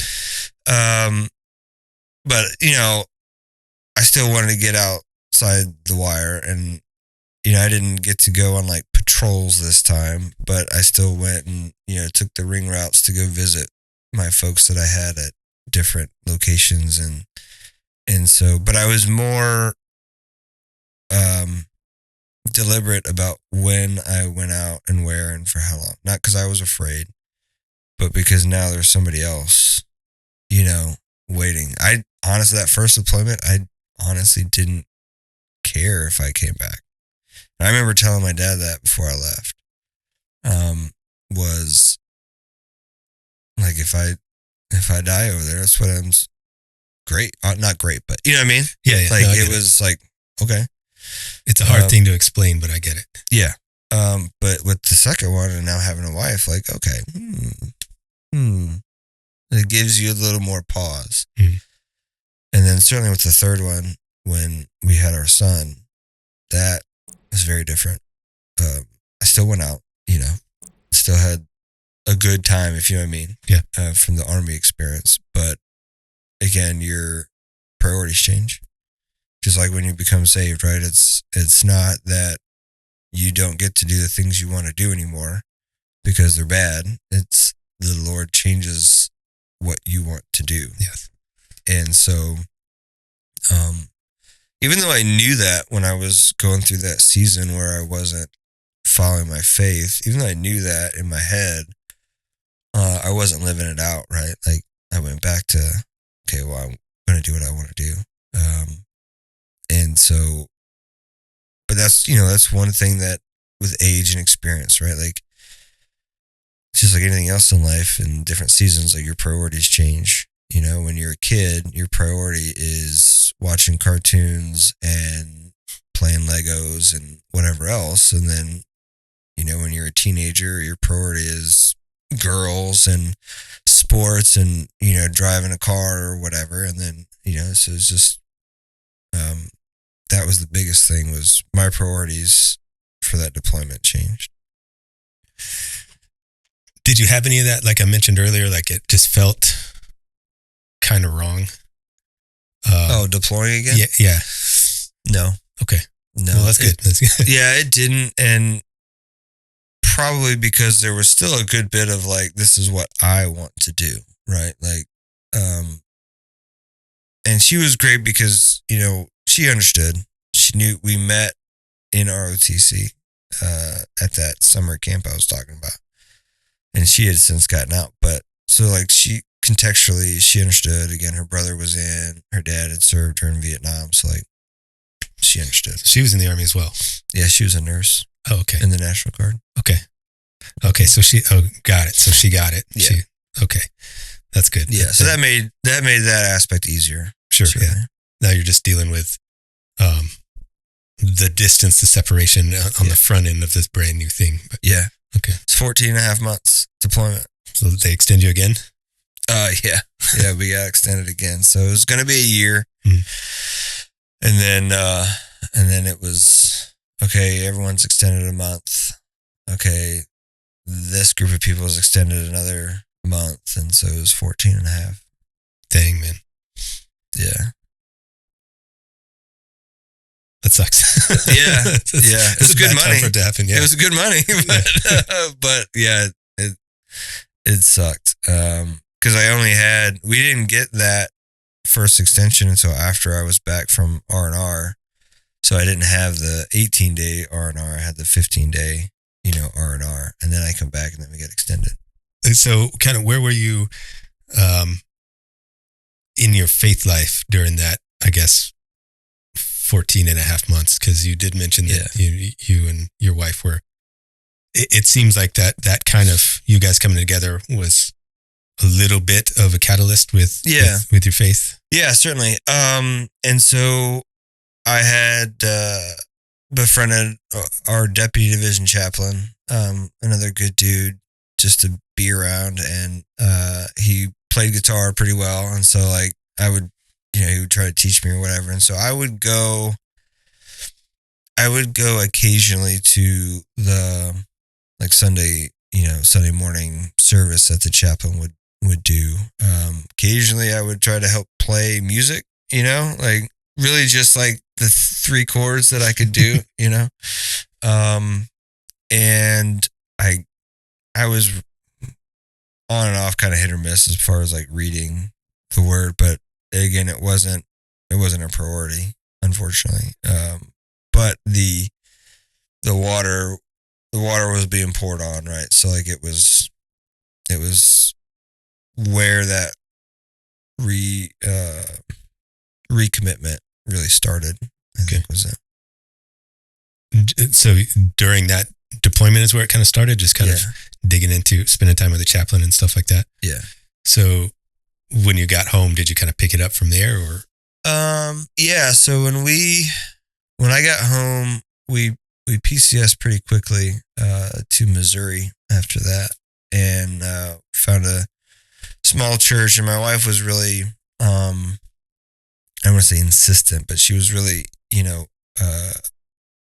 after it about us going to church and get involved in doing small group and stuff like that. And I still was a little bit hesitant because I knew that there were things inside me that I was not ready to deal with yet.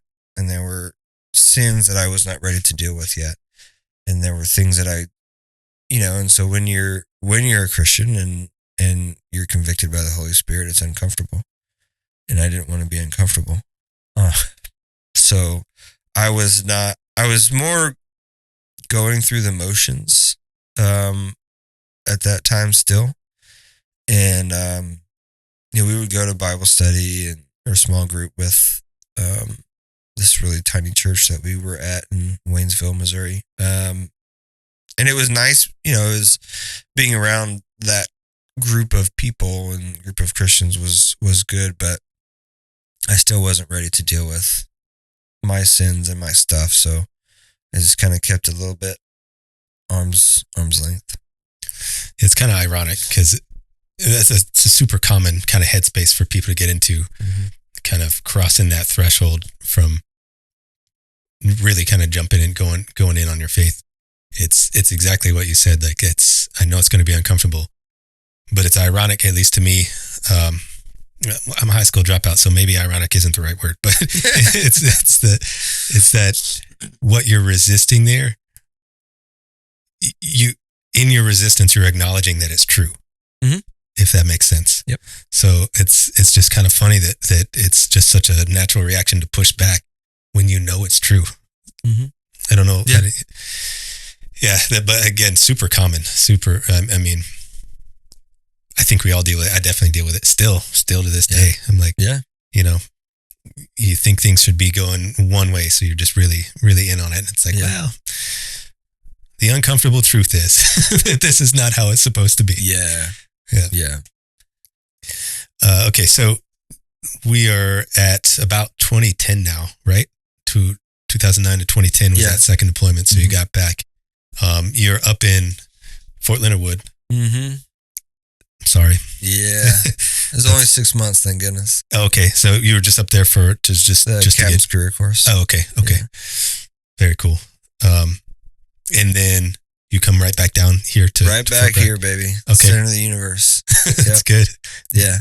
My buddy, I was talking to him the other day. He was like, "Yeah, wow, you're at Mecca." Yeah, I guess you're kind of right. So what kind of happens from there? You go through your triple C, and then you're back down here, and so I came back here, and I was assigned to the 20th Engineer Brigade. Okay. And I knew right off the bat I was going to be taking company command again. So it was just kind of biding my time in the battalion S3 shop for a few months before I took command. It was pretty quick. It was maybe like 2 months before I started like the inventories, and then the day after I took command, we went to NTC for a rotation. Wow. Okay. Yeah, that sucked. That sucked. But I had the most phenomenal battalion commander ever. I mean, to this day, he's a friend. He's a lieutenant general now in DC. But man, if there was one person that I could say changed me professionally, it was Brett Sylvia for sure. Just fantastic leader, charismatic, servant leadership to a degree. I wouldn't say he was a servant leader, but he had those characteristics. But he was just someone that you just wanted to follow, or you didn't like him at all.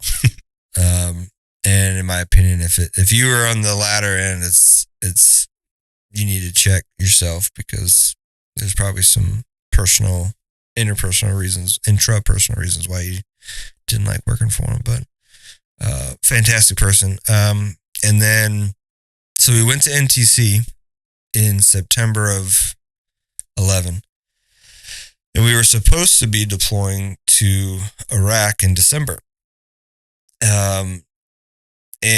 So we came back from the NTC rotation, had, the 4-day weekend, recovery kind of thing. And then he calls us in that first morning back, and he was like, "Hey, the deployment."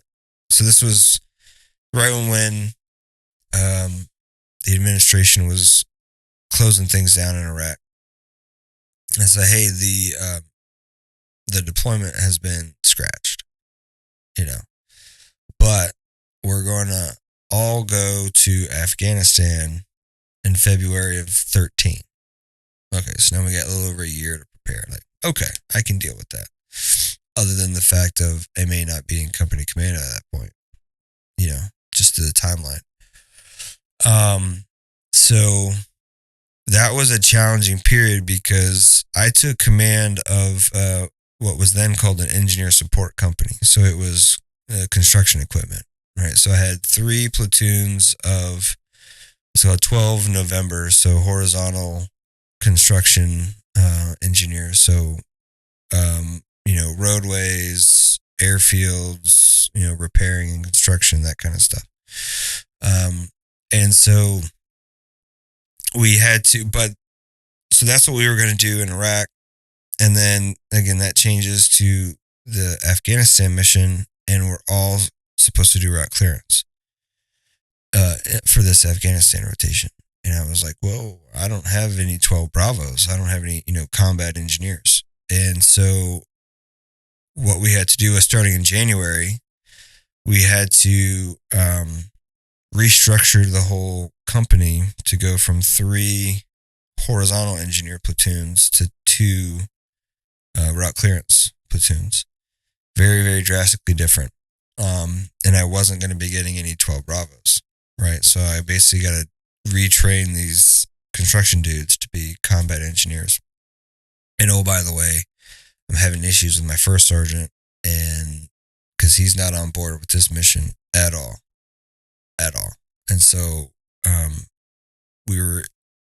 went to the battalion commander and asked for a new one. And so we were now switching out first sergeants. So all this turmoil and change was happening. And I was trying to piece together a timeline thing, but I was wrong. So that was happening. And so now that requires a whole, for the 2 sapper companies that were in the battalion, that's no problem. Okay, you just keep doing what you normally do. But for us, and there was one other construction company, that's a drastic overhaul of everything that we do. And so we went through a new training plan, starting from individual training all the way up, collective, all the way up to company. So we're executing that for about 4 months. And then the battalion commander gets about April timeframe, the battalion commander gets all the platoon sergeants and above in the battalion. And he says, hey, he's like, I received a phone call from Forcecom. They need 1 engineer company to deploy. So this was, again, end of April. He's like, we need 1 engineer company to deploy in October to a completely different region of Afghanistan than the battalion and do a completely different mission. He's like, I don't have all the details yet, but, I wanted you guys to be aware ahead of time. And so I look over at my first sergeant. I was like, that's going to be us. We're going to do that. And at this point, we weren't pregnant yet. Okay. We weren't pregnant yet. And so I was like, oh yeah, first sergeant is us. He's like, yeah, let's go do this, sir. So I went up to the battalion commander right after that little meeting, and I said, hey, sir, we want it. Me and first sergeant want it. He was like, well, I haven't made any decisions yet. He said, but it's going to be you guys. He's like, you're my most experienced commander and command team, so it's you guys. And so that was that. Right now, rather than having, the next, 9-10 months to train and deploy, we now have from beginning of May to the end of September. And oh, by the way, go back to 3 platoons and be prepared to do the mission set we got was be prepared to execute FOB construction, FOB deconstruction, airfield repair, rapid runway repair, non-explosive obstacle breaching, non-explosive area clearance, and like some other things. So essentially everything in the engineer field other than military working dogs and boats, right? With 1 company.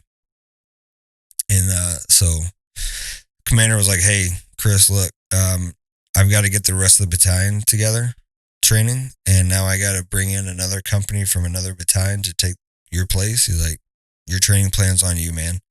He's like, take about a week or so to plan it out and brief me on it, but I can't help you with it, which is actually great. It's a great feeling. I was going to say, that sounds kind of nice. Yeah, now I'm the king, right? Like, I can do what I want, kind of thing. But it was great, great experience. And then we found out we were pregnant.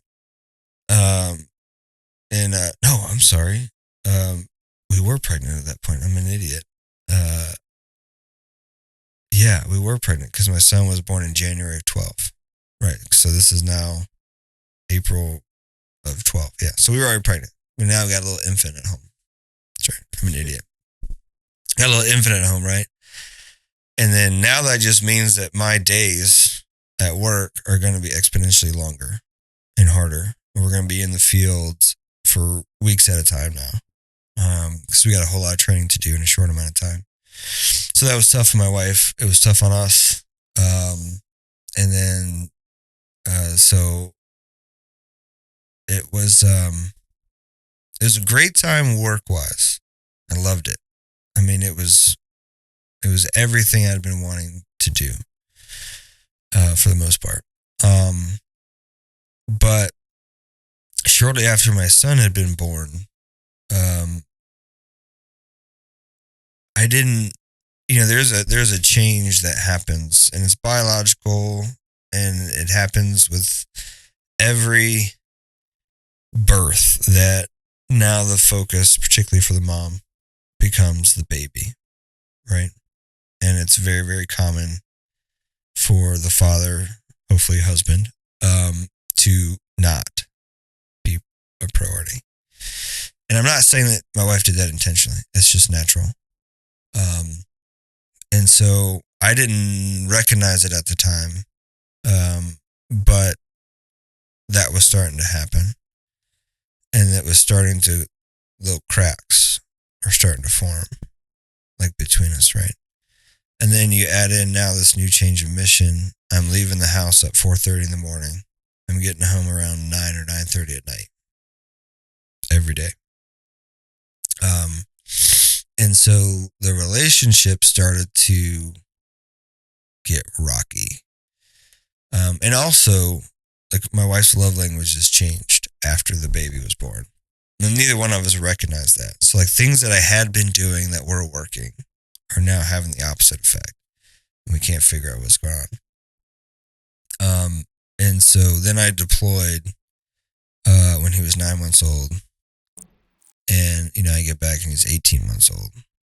Like, that's a huge, huge gap in change. And it was still, for me, the Army was still my first priority. It wasn't my family. And I think I told myself and justified it to myself by saying, well, doing this, like, the Army is what is helping me take care of my family. So, like, if we want to have XYZ as a family, I need to be able to do A, B, and C for the Army in order to get into the positions that we need that enable XYZ. That's how I justified it to myself. I mean, it made sense, right? Yeah, sure.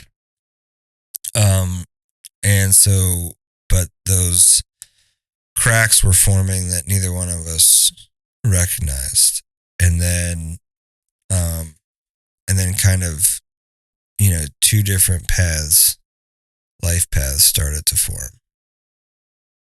Parallel, but not together. And so while I was on that deployment, I'm getting ready to come up on PCS cycle when I get back. And my branch was like, hey, man, he's like, it's guaranteed you are going to go to one of the training centers and be an OC. Like, with your experience and your resume, like, you can just count on it. It's either going to be California or Germany. And I didn't want NT. definitely not. But so we get Germany thanks to some help from my old division commander when I was working for the chief of staff. And so we go over there, and it's, a great cultural experience and thing, and everything's new. But the job, I was gone a lot, and I did the math once, and in the 18 months I was there, we did 12 rotations at Hohenfels, and then another 10 either TDYs or exercises elsewhere, like away games, right? Wow. Yeah. I was gone a lot. Yeah. And then, oh, by the way, we get pregnant there with an oops. And who is the greatest oops ever? My little daughter. But then she has the baby over there, and I'm still gone. And then by this point, when she has the baby, I get a new boss, new lieutenant colonel in charge of our OC team. And I won't say his name because I have nothing good to say other than he was a really smart man, very intelligent. But by far probably the worst leader I've ever had, ever in my life. And those that know me, they know who I'm talking about. But so that then started to add another wrinkle into the relationship, because now my anxiety is skyrocketing. Like, I dreaded getting in the car every morning and driving to work because of this guy. And there's nothing I could do about it. I was a captain. He's a lieutenant colonel. Nothing I could do about it. I tried talking with him. He just hated me personally. Like, did not like my personality. Didn't like me at all. There's nothing I could do. So much so that one of our majors he told me after they had a discussion, he came out and was like, Chris, I'm going to be honest with you. He goes, you could single-handedly end the war in Iraq and bring world peace, and he wouldn't care. I was like, all right, well, now I know where I stand. But that anxiety and probably depression, I'm genetically predisposed to depression, unfortunately, and I've been diagnosed with it, certainly with anxiety and PTSD, but that emotional stress just really started to pick up. And then there was added stress where we took legal custody of one of my teenage nephews for a couple years while we were there, and that was not smooth or easy at all. And so by this point, by the time we left Germany in 2015, like we were pretty well firmly set on two different paths, mostly parallel, but two different paths. And that's never a good place to be in, particularly when you don't recognize it, right? But there's little fights that happen, little resentments that happen that maybe you're not even consciously aware of. We were going to church there, the on-post or the chapel. My wife was doing the PWOC, the Protestant Women of the Chapel. We were in a small group. But again, I still wasn't inwardly ready to address some of the stuff that I needed to address. So I wasn't the one that was trying very hard, if that makes sense. It does. Yeah. I guess I'll finish this segment right there. So, how long were you at Hohenfels again? About 18 months. 18 months, okay. Oh, that's busy, man. Yeah. 22, if I got my math right, 22 kind of little pumps there in 18 months, man, that's a lot. Yeah. So you had a teenage nephew with you, like you brought him to Germany, and then so this is my sisters, my older sisters. I'll just say this. My sister that's closest to me in age, she's 2.5 years older than me. She's got 4 sons. Her oldest was adopted by my parents when they raised him his whole life. But when he was 12, there was just a lot of strife between him and my father, which then was causing a lot of strife between my father and my mother. Sure. And so my sister wasn't able to take her son, and nobody, I don't think anybody knew where the father was. Or if they did, the father had no interest in his son. So we decided to take him on as our ward and make him independent. And the intent was like, okay, he'll live with us and at least until he's 18 and moves on, but maybe he gives him more opportunities, a more normal life for a kid his age, in that his parents are in their 30s, not in their 60s. You know what I mean? Yeah.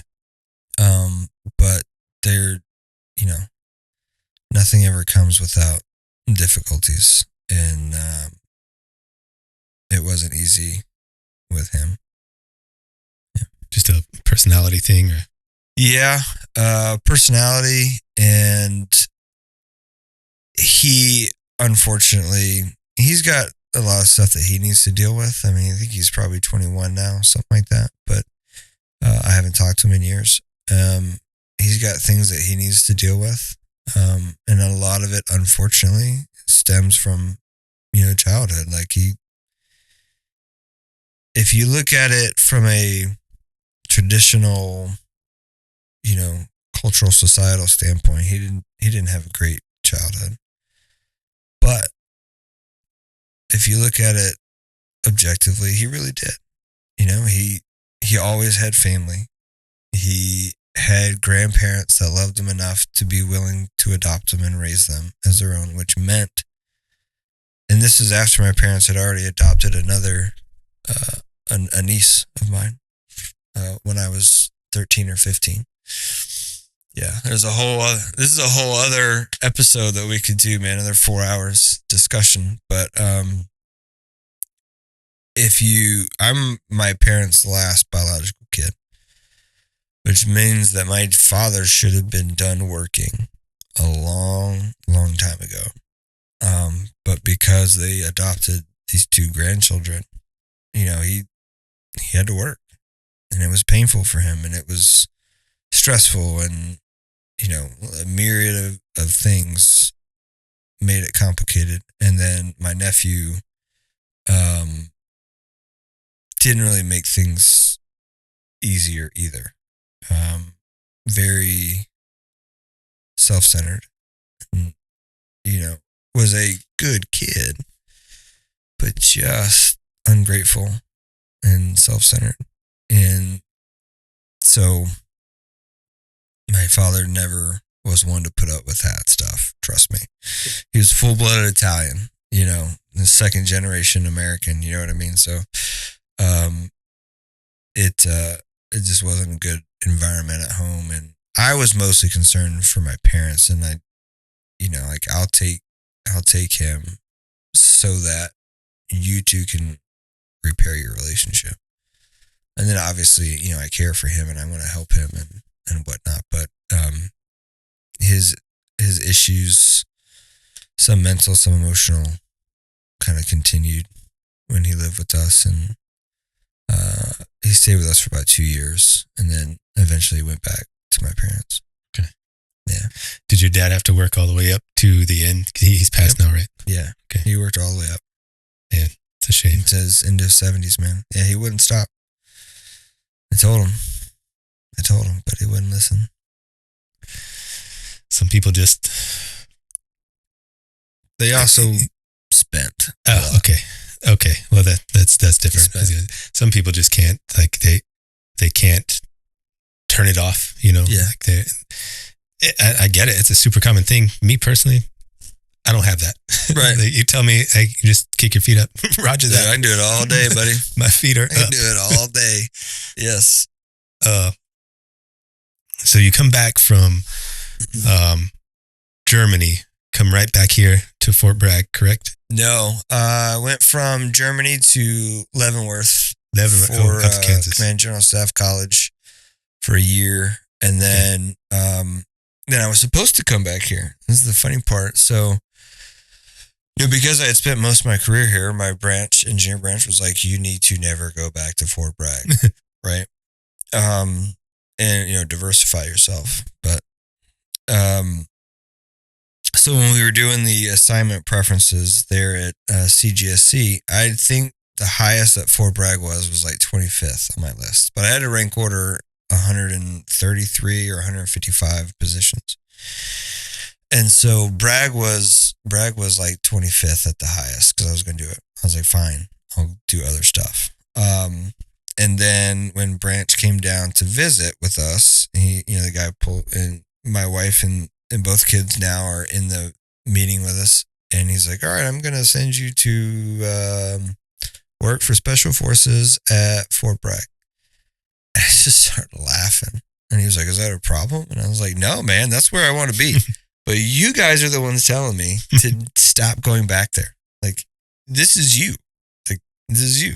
He's like, well, I got a requirement anyway. So, I was master rated parachute, jump master at the time. So he's like, there's only like 3 of you in the entire cohort, and I have requirements. I was like, I'm not complaining. Okay. But long story, that didn't work out for things that had nothing to do with me. And so I got sent to Korea instead on a 1-year unaccompanied tour. Ooh, hardship tour. Dude, that was rough, professionally and personally. Real rough. It sucked, man. Korea was awesome. I would have enjoyed it if my family had been there, or if I was single and didn't have a family back home, But being there unaccompanied for a year, and I was there exactly 365 days. In those 12 months, I set up and ran the division's TAC command post for exercises 6 times in those 12 months. And dude, that was my first job as a major, and I was already burnt out, and I only got to see my family twice, I think. I came home for Christmas, I think, because my wife's birthday is Christmas Eve. So I think I came home for Christmas, and then I did literally a turn and burn 4-day weekend, 4-day Korea time, to surprise my wife for something. I left on a Friday from Korea and was back Monday night. What? Yeah. Where was the family living at that time? They were at my in-laws' place in Washington State, just outside JBLM. Because when Branch did that to me, they said, hey, we'll give you your top 3 duty station of choice after Korea. And I was like, nope, he's going to give me my duty station of choice, dude. Like, this is messed up. So they did. So, and, it was a HAP, the term HAP. I don't remember what it stands for, but basically, so that meant that my Korea tour was a HAP tour, which meant guaranteed duty station of choice afterwards, which meant I could pre-move my family to that new duty station. Okay. So rather than stay at Fort Leavenworth for another year with nobody around, we said, okay, well, they can at least move in with Natalie's parents, be around family and where she grew up. And then I'll just, so we'll do JBLM as my next duty station. So like Tumwater area, something like that. What's that? Like Tumwater area. Roy. Okay. Right outside the East Gate or whatever. Okay. Yeah. I don't know. There's just more to do, I guess, for a family around. Yeah. And it was great. Again, that's where she grew up. I mean, that was the house she grew up in. So it was nice for her to be there and have the help from family and friends. So what was it? You said that time in Korea was really rough. What was it that was so rough about it? Yeah. So I went there, and it was the first time in my career that I felt like a fish out of water, right? And I just felt like I was lacking something. I wasn't on the right level, where I should be. So that was that kind of first like self-doubt coming into play. And then in the first 6 weeks I was there, it's a lot of new majors right out of school, and so you kind of band together, right, and you become 25-year-old captains again, and you're living in the you're all living on post in your own little like college type apartment, and so you become close, right, and that's really all you have is those people.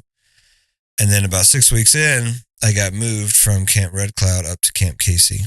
And it was technically kind of like a promotion, but what it meant is I was now 45 minutes away from these people that I just met and become friends with. And now I'm on a place where an installation where there's only two other majors, two other peers, right? And they're in completely different units. They're in key developmental jobs, so they're busy. So like, I can't go out and hang out with the Joes. I can't go hang out with, find captains to hang out with. Not because I felt superior to them, but because I can't, fraternization. So then there was that like aspect. It got real lonely real fast.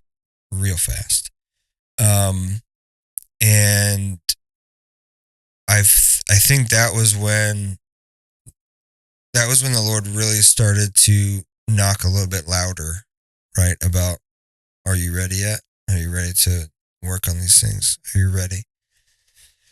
And when I had been in Fort Leavenworth, I was having trouble sleeping and all this kind of stuff. And so I'd gone through a sleep study and had been going to it was at the behavioral health clinic, but it was their cognitive speech therapist that was helping me just with like sleep hygiene and different things like that. So then I got to Korea and I was like, all right, now, time is 17-hour time difference and all this kind of stuff. Like, sleep's getting off. And so I went to the behavioral health clinic to see if I could just continue care with another person to help with sleep. And so they gave me an appointment with somebody, and I didn't realize that it was a psychiatrist. And she starts asking me questions that, there's the typical questions, that are all Army docs and medical folks ask. But then she started asking some like really personal questions. And I was like, she kind of started to like go down like the depression route. And I was like, that's not what I'm here for.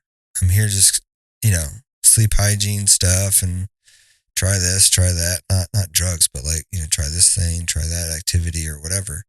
I'm not here to talk about depression. I'm definitely not here to talk about PTSD. Nope. What are we talking about anxiety for? And it was her who asked me, have I ever had any suicidal thoughts or ideations? And I told you for 10 years, I like denied it, right? Like, and I just felt this, I don't know if it was a weight or a weight lifted. It's really weird because they're completely opposite, but like, it was just this sense that it's time to be honest. Excuse me. And so I kind of I'm at another decision point where I can keep doing what I'm doing, which is deny anything, and not address any issues, or I can admit it. And so that was the first time that I'd ever admitted to it. The question she asked, and I tell you basically the same story, maybe longer version of what I told you earlier. And then she asked, have you talked to your wife about this? And I was like, nope, absolutely not. I haven't told anybody. And so after a couple of sessions when she was like, yeah, like diagnosed like depression and whatever, and we kind of, as in her questioning and her exploration, was when I had like the realization that like that depression, which really, I've had my whole life, and started to manifest that junior year of college. It really started to take hold right after my son was born. Not because I wasn't happy that he was born, but just all the changes that happen, right? And then, like I said, that change that happens with the mother and then the father, like, we don't understand it, right? I don't have that same connection with the child that she does. And so, rather than like seeking each other through the Lord to help with it, we were just trying to do our own thing, right? And so that's where those divergent paths started. And so she's like, well, have you talked to your wife about any of this? And I was like, no. I didn't feel comfortable talking to her, and I didn't know how receptive she would be, because I knew that by this point, like, there were things about me and with me that she was unhappy with. But I certainly didn't want to ask. I didn't want to address them. And I didn't know why then. I think I know why now. And I think it's because I have really low self-esteem and have my whole life. Factor that in, add that into being a perfectionist. It's a great combination. And so I was afraid, and I still am in a lot of ways. I'm still afraid that if my wife sees me in a certain way or sees me like this, that I'm not good enough for her. You know what I mean? I do. And even though she has given me examples and instances in the past where that's not true, that self-doubt is still there and very, very strong, like very strong to this day. But anyway, so that was when I started to address those things and the depression and whatever else. And so that just became real heavy. Like, that's just heavy. And I'm dealing with it essentially on my own, And at that time in the Army, you can't tell people that. As a major in the United States Army, I can't go and tell anybody, because now I'm screwed. Not like, and I don't want anyone to think it was like a deliberate like assassination from from the Army of everyone that had depression. No, it was just like, okay, well, now we're cautious of him. Yeah, they didn't know how to handle it yet. Right. So they were just like, Yeah, I mean, I don't know if it's the same, but it reminds me of like when a female soldier gets pregnant, right? Mm-hmm. Or a female soldier in general, right? Because what if she gets pregnant? Right. And then now she's a liability or whatever, right? Is this guy now a liability? So it was very lonely. Very, very, very lonely. And I wasn't enjoying the job. I was learning a lot. And the guy I worked for was one of our deputy commanding generals. He was a good guy, and I liked him, and I probably would work for him again, but very to me, it was just tough, man. And I felt unqualified. It was levels of knowledge and experience that were far beyond what I had or felt I knew.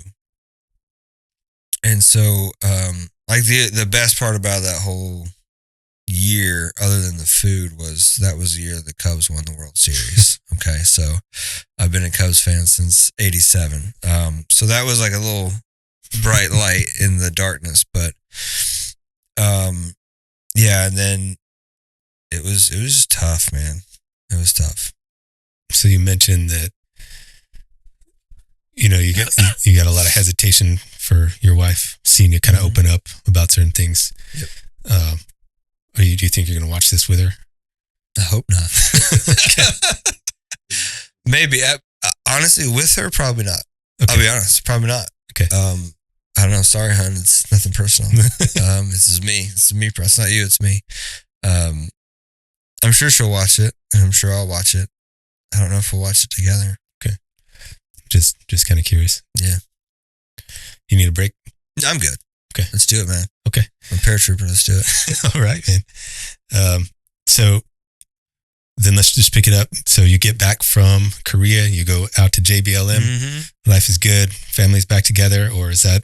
It got worse. It got okay. It got worse. And I say that, like those 3 years that I was at JBLM were the worst 3 years of my personal and professional life.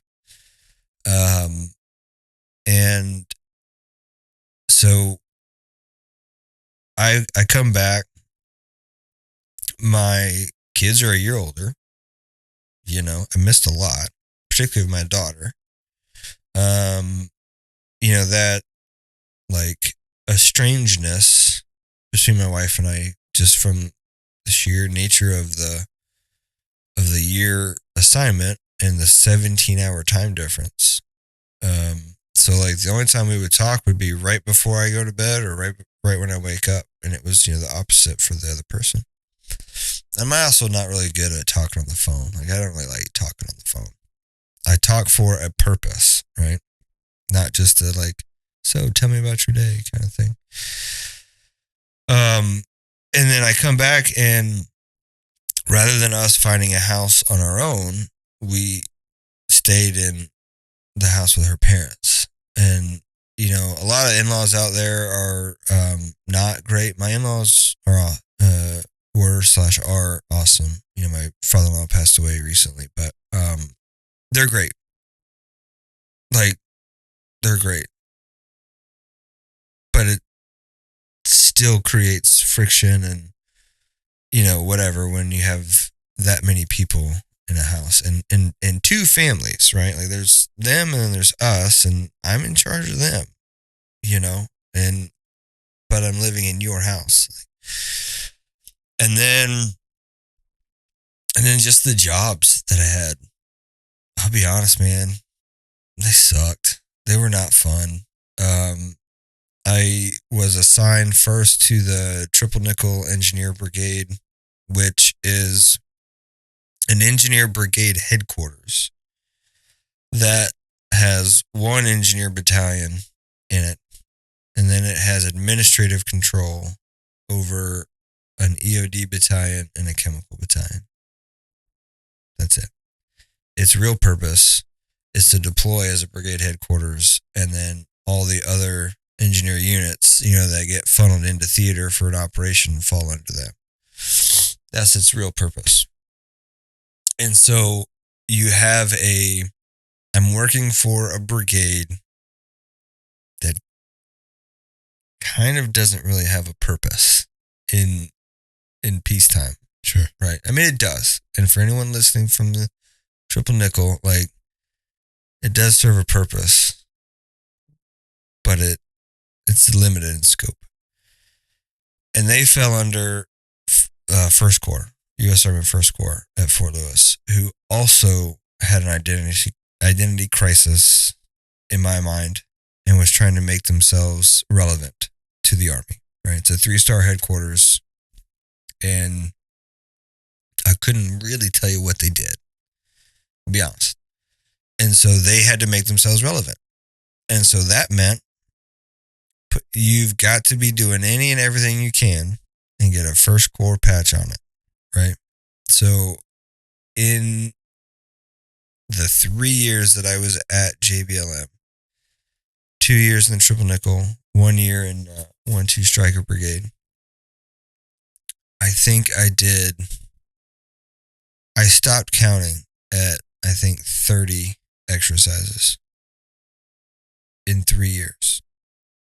Exercises, CPXs, NTC rotations, TDY to NTC for, LTP and like all these other things.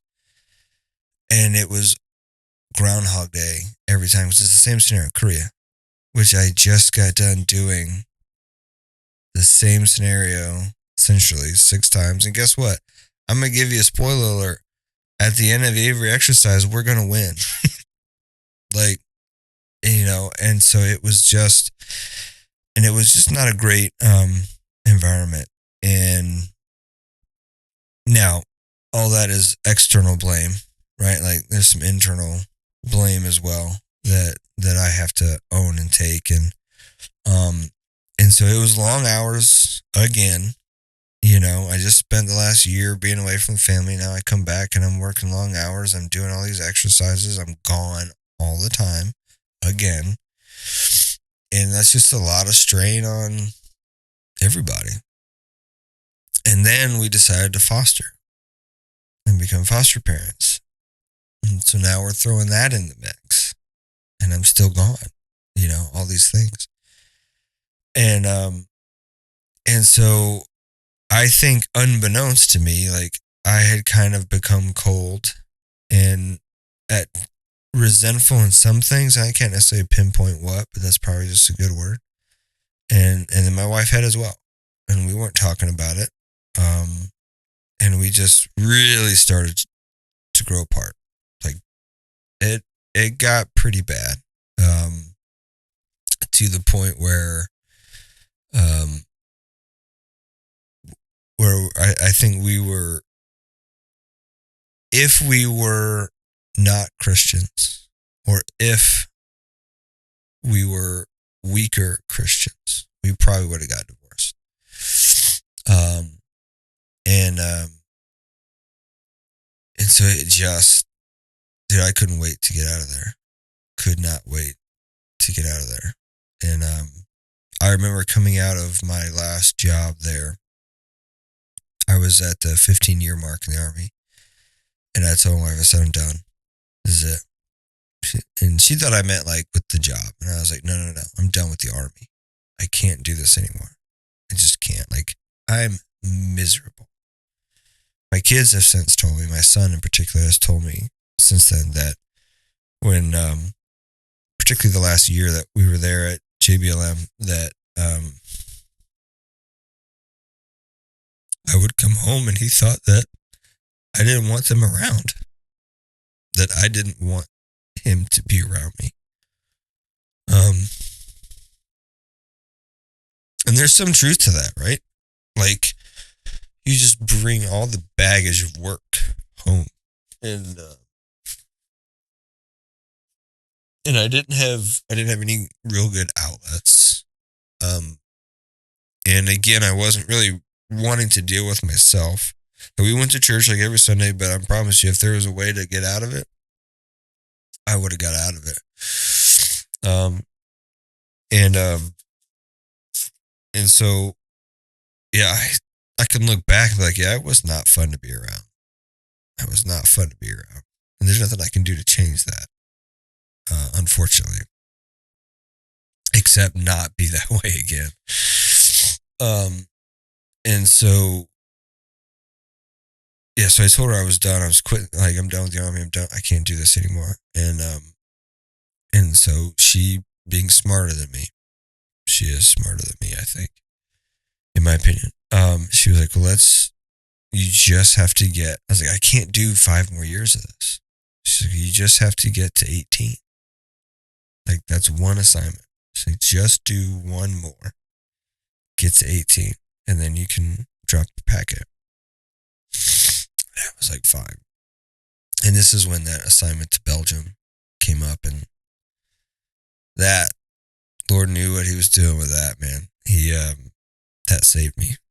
That one saved me. So you mentioned before, when you were in Korea, mm-hmm. You said that you felt like that's really kind of when God stepped in, kind of showed up, kind of big.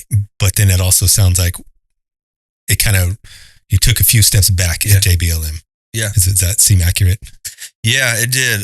So when I was in Korea, we were having the discussion about having more kids. I didn't want to have any more kids. I grew up in a big family. I started changing diapers when I was 7, with my nieces and nephews. And I don't have the same, this is going to sound terrible. I don't have the same heart for children that my wife does. I love my children. I just don't like a lot of children. Okay. But she grew up in a very small family. It was just her parents and her brother, right? And she started out as a neonatal intensive care nurse, right? So like babies are her calling and children are her calling. They're not mine. And so she wanted a big family. I wanted a small family. I felt like we knocked it out of the park. We got older son, younger daughter, bam. Like, this is perfect. What else we got to do? And so we fought a lot about that because I was very insistent that, no, I'm done. Like, I don't want any more. This is a responsibility. This is not like the Army where I can just quit anytime I want. You know, yeah, I'm doing my calling of the Army, but if worse come to worse, I can quit it. I can't quit being a parent, you know?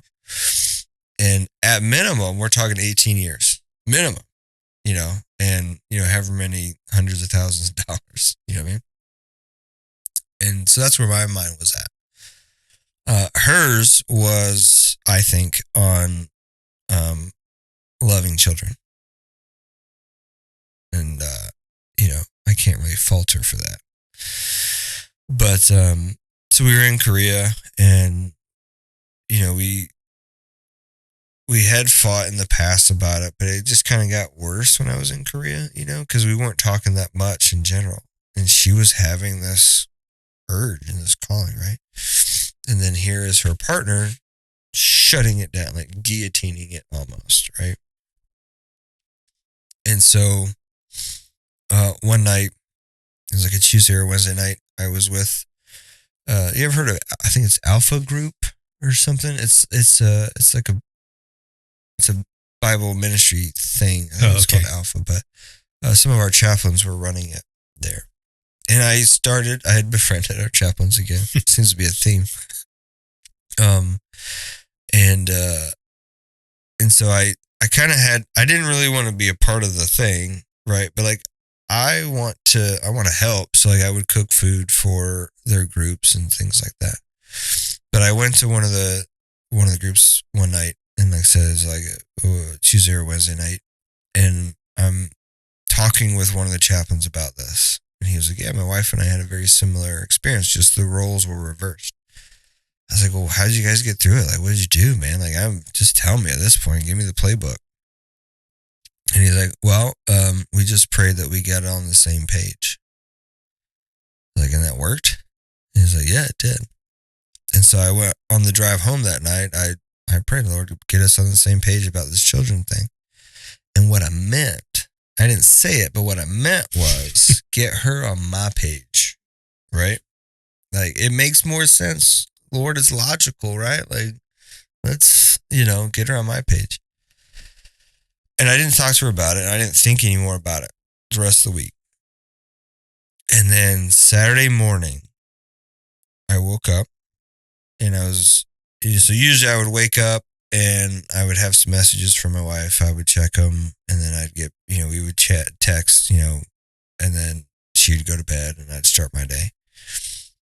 And before I could even do that, the first thought I had when I opened my eyes was, you should adopt. I went, whoa, hold on, Lord. I think, like, no, that's not it. No. And it just kind of got louder, right? You should adopt. You should adopt. You know, there are, you know, in Korea is a pretty big place for international adoptions, right? And so it's like there are thousands, hundreds of thousands of children already born that don't have someone to love them. And it was just, you should adopt. You should adopt. And I was like, this is nuts. And so I messaged her and I said, hey, this is going to sound really weird, but I think we should adopt. And she had been pretty adamant about us having our own kids. And so this is the first time that word had ever come up, I think. And she said, that's really weird because I was just thinking that we should adopt. no, Lord, that's the wrong page. That's not the page I meant. Like, you misheard me, you know what I mean? And so that's kind of how that started. But that was like, I would say that moment was the first time in a long time that I felt like I genuinely heard the Holy Spirit. And then, of course, actually listened. That's the key, right? Is listen to it. Well, I take that back. That's not the first time I had heard him. It's the first time I listened in a long time. Yeah. That reminds me of a piece of scripture. I guess I don't want to say it's misunderstood, because that sounds like I think I have all the answers. But I feel like in a lot of instances, it does get kind of misinterpreted. So faith without works is dead, right? So a lot of people read that and they're like, okay, I got to be a do-gooder. Like, that's what's going to get me, you know. But it's like, to me, in a lot of instances, it comes down to what you're saying. It's like, okay, you got faith enough to hear and recognize the Holy Spirit. What are you going to do with it? Right. You can hear it all day long. If you don't if you don't abide, what's the point? It's dead, you know? Yeah. And, you know, and as I kind of reflect on what I had just said and what you said, I can say that those things I've been mentioning this whole time, like, I wasn't ready to deal with and whatever. Now that I think about it, it was all those times in my past where I had heard the Holy Spirit and ignored it, or heard the Holy Spirit and went, yeah, but I'm going to do this. You know, all those times that I had heard it and made my own, chose myself over it. And that's kind of the first time I've really thought about it that way. So thanks for helping reveal that to me. Of course, man. So when you, I guess, going back to getting ready to leave JBLM, you're ready to get out. You're ETA, like, I'm done. Yeah. Did you pray about it? How did you kind of? Not fervently. I memean, I think I probably, was like, okay, Lord, what should we do? That kind of thing. More like kind of passive. Cause I still wasn't ready. I'm a pretty stubborn person. My wife will tell you, and the Lord will tell you. So I still wasn't quite ready, to listen and to do, but, it was just an opportunity that, we couldn't really pass up, so you got to go out to, first you're going to DLI. Yeah. And then, and it was during COVID. It was during COVID. Okay. So yeah. French during COVID. So you guys were at the top of the hill. You weren't at the bottom of the hill anymore. So the European languages used to be at the bottom of the hill in the old World War II barracks. Yeah. I guess they've moved them though. Yeah, no, it was all up at the top. New building. But because it was COVID, my entire course was done via Microsoft Teams. What? From my house. So did you PCS to Monterey and you just hung out? Yep. PCS to Monterey during COVID. Got a little house in the Navy lodging on La Mesa. Okay. And then did the entire course on Teams. The only time we went on to the base was if we had to do some admin stuff or for our testing. Okay. But even the testing, we would go and we would, go to this floor of this building. And then we would each go to a separate classroom. And then we would they gave us like an iPad and laptop and whatever, MacBook. So we would have to sign into Teams and like have the iPad with Teams sign on so the instructors could see us. And then like have it looking at the computer screens to make sure we weren't cheating. Wow. Yeah. So that was interesting. That's Yeah, that's a different experience. Still very cool. Like, well, I guess they weren't really letting you guys get out and enjoy the bay very much, huh? Yeah, I mean, it wasn't too bad. Like, my wife and I both got scuba certified Oh, nice. there, Okay. and yeah, I mean, still, you had a lot of things that were shut down, and but we traveled to San Francisco, and it was a great time. It was really needed for the family because the kids also didn't have school. They were homeschooled because all the schools were closed. And so I got to spend a lot of time with them, and it was good. That's perfect, man.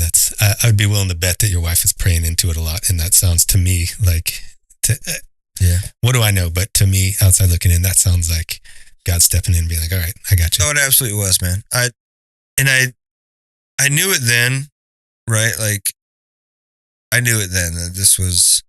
I didn't know what the job was going to be in Belgium, but I knew that okay, this is maybe the Lord throwing me a little bone. Like, hey, man, I know you're tired, but here. Did that start to, I guess, soften the soil, as you were saying, a little bit more? Yeah, it did. It did. It did soften the soil, and then Belgium happened. And I don't know if you have a follow up question or not, but it was a other than being a company commander, it was the best job I ever had. By far the best job, but also the most administratively painful and difficult job that I ever had. And very trying personally as well, because a month after, it was about a month after my family arrived. So I got there first, then the household goods arrived, and then my family came. And so right after we got done setting up the house, how we're going to set it up, the worst flood in 203 years came through. You probably saw it on the news. It was all through that region of Europe, to include Germany. I mean, billions of euro of damage across multiple countries. And we lived right on the river. And the particular river, one of the rivers that flooded. And so we were out of our house for 6 months between 5 different hotels, and with a dog, in a region of the country that hardly anyone spoke English, and I was the only one in my family that could speak French. And it was trying, man. It was trying, but you talk about the blessings that came from it. It was, I wouldn't trade it for, the $30,000, personal insurance claim for all the stuff we lost. I wouldn't trade that for the experience, because it was, one, it showed us that we didn't need all that stuff. We're Americans, right? Like, we have a lot of stuff. I mean, walking in your house here, there's not a lot of stuff. But you walk into a European house, right? And there's nothing. Yeah. And I don't mean that negatively. I just mean we in America have so much more stuff. And so it showed us we didn't need all that stuff. And so we don't have to be chained by possessions and material things. And then it kind of helped with some resiliency with my kids, because they're in a completely foreign, literally and figuratively, environment. They can't, they don't speak the language. They've just experienced a somewhat catastrophic event. And, cause like I had to climb out of the second story window with them to get us out of the house. And then they had to be adaptable, and they were young. They were can't do math. Probably like 9 and 7 or something like that. I can't do math. Anyway, they were young. And so what ended up happening was, because it was such terrible flooding, everyone just about everyone that was affected needed lodging. So finding a hotel was incredibly difficult. I could get them for like 4 days at a time, and then we'd have to move to another hotel and move to another one. And there was one just on the other side of the town where we lived 9 kilometers from where the army base was, the Belgian Army base where I worked. And that was the bigger town. And then just the other side of that was another little village where there was a castle, right? And the castle had been turned into a hotel and like corporate event space. And so one of the days that we're in like hotel number 4 or whatever, I was having to find a new place because I had a little little incident with this current hotel manager. Not my fault. And so I got to find a new place. And I saw this place online, and it was a little more expensive than what the army was going to pay for, for temporary lodging. But I was like, hey, we'll just eat the excess costs and like have the kids, in a castle for a few days. That's pretty cool. And so we did that, and it was an awesome place. And then we had to go somewhere else. And then, they were going to let us stay for a slightly extended period of time. And they were going to reduce the rate down to the max the army was going to pay. And then I had to go TDY to Sardinia. It was a rough TDY for that week. And while we were there, something happened, and like last minute, like while I'm in Sardinia, the hotel folks come to my wife and was like, hey, I'm so sorry, but like we've actually booked all the rooms for this corporate event. And so like we don't know what to do. So she's freaking out. I take the rest of that day trying to like call and find hotels, and I can't. And then she calls me back and was like, hey, they are going to, they're going to convert this office area they have above the kitchen and above the winery. There was like an employee lounge space with like a kitchenette. There was a conference room and some big closets. So they're going to convert that into, living space for us, like with beds and everything. I was like, they're going to do what? And it was their idea, right? They volunteered it.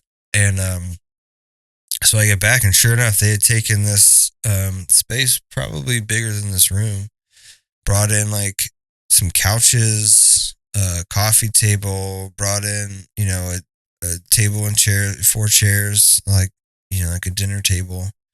They had taken their conference room and like moved a bunch of stuff out, brought in a couple of wardrobes and a bed for my wife and I. And then they brought in 2 single beds for the kids that we could put. I mean, I say closet, but it's just like additional space.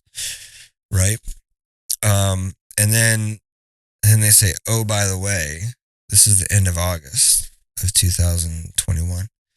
They say, oh, by the way, September 1st, the hotel closes for the season, but you can stay. Here's the key.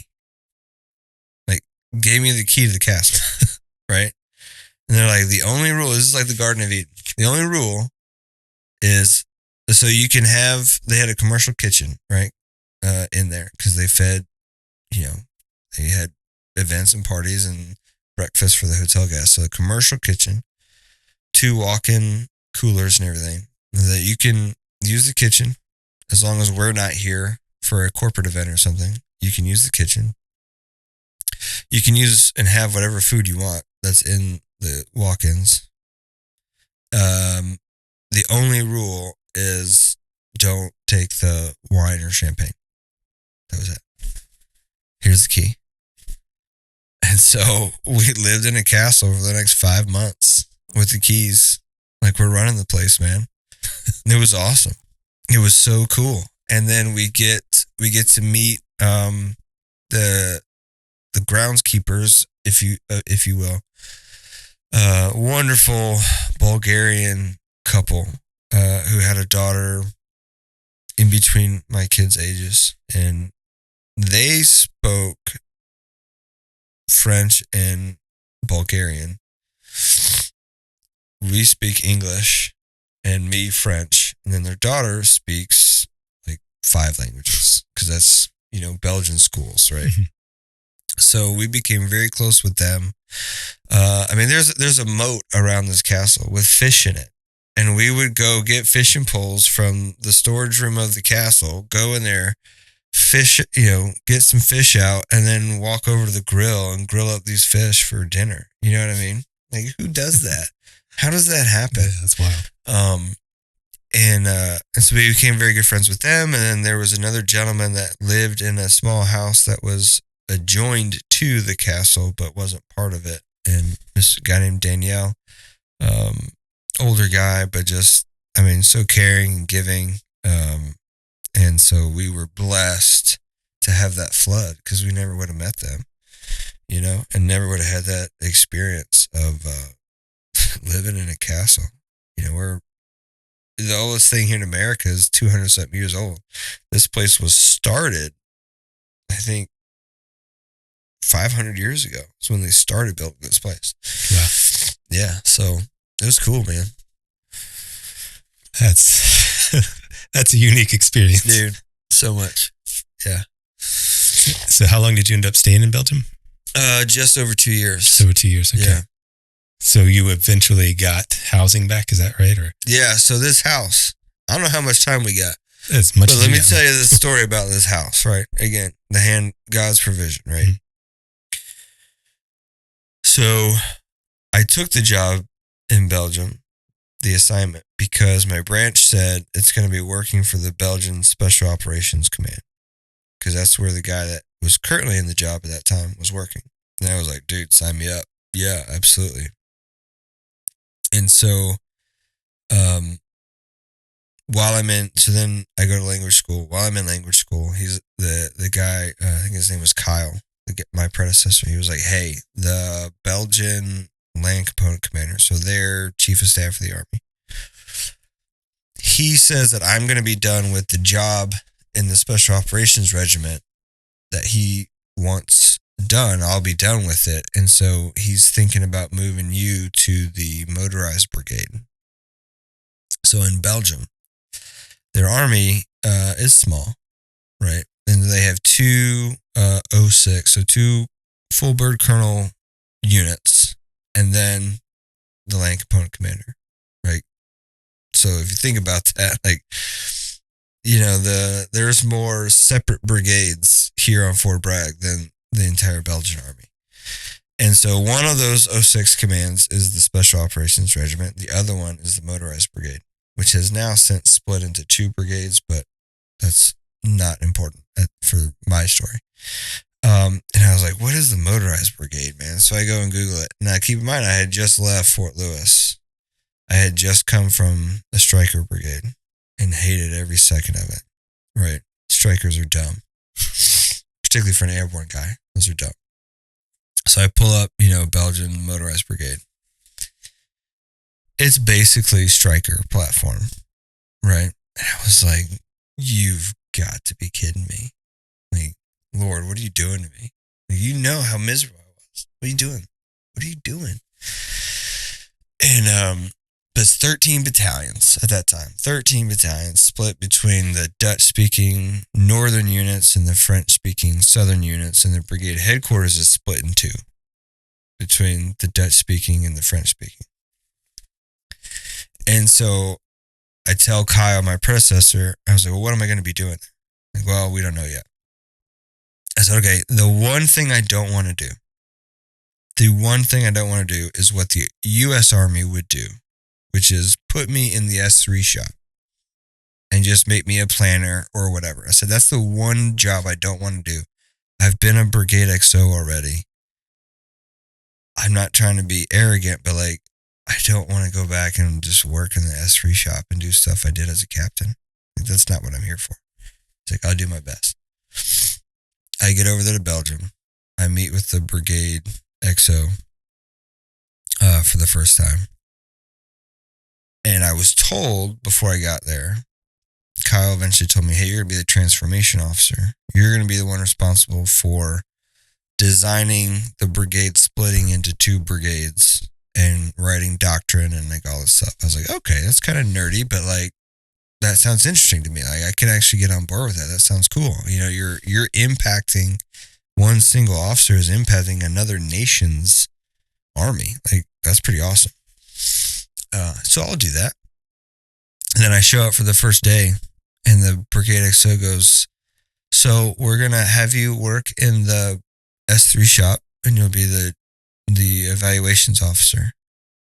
It was just, what?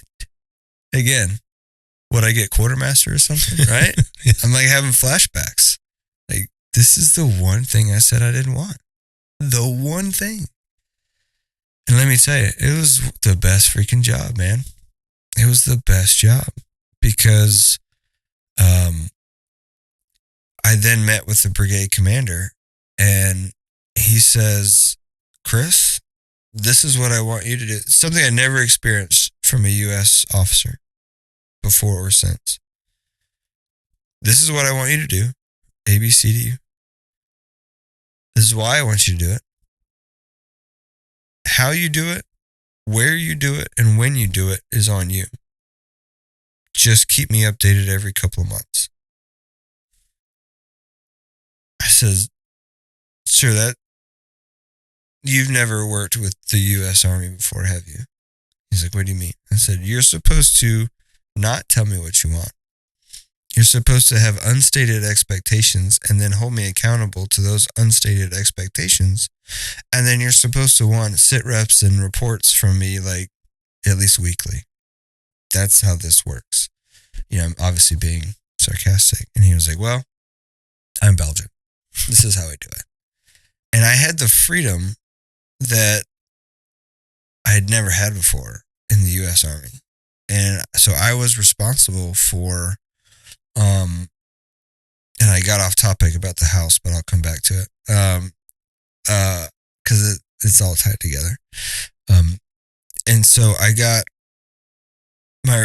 at any given week, I could be, being an OCT for a company commander, an infantry company commander, engineer, platoon leader, signal, whatever, to 2 days later, I could be having strategic discussions with the Minister of Defense and you know, their land component commander, to the next day, you know, doing something with our brigade staff.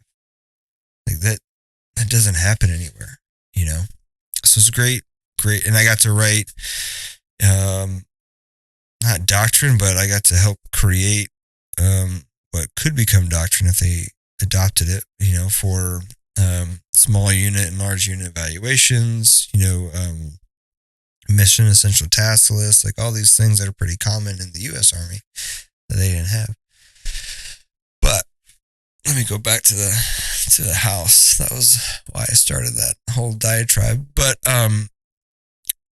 so while I'm in Monterey, I was like, I need to start looking for a house over there. And so I knew where I was going to be working once Kyle finally told me. So I knew I was going to be working. So now I'm starting my radius, right, of searching and what we need, and, you know, what we think we need, you know. But I had 2 kids, a dog, wife, you know, a couple cars, or 1 car, but I can't find anything, man. And my orders have me assigned to Brussels, which is important because the housing pay for Brussels was significantly higher than where I actually was at, which is about 100-something kilometers south in the Ardennes forest, you know, like kind of in the country. And so like I'm reaching out, I'm trying to find places. The embassy's not helping me. No, not to disparage them, but the housing office in the embassy is really just to help you find housing in Brussels, because that's where all the embassy people work. They said, here are 2 agencies you can go through for down there. Good luck.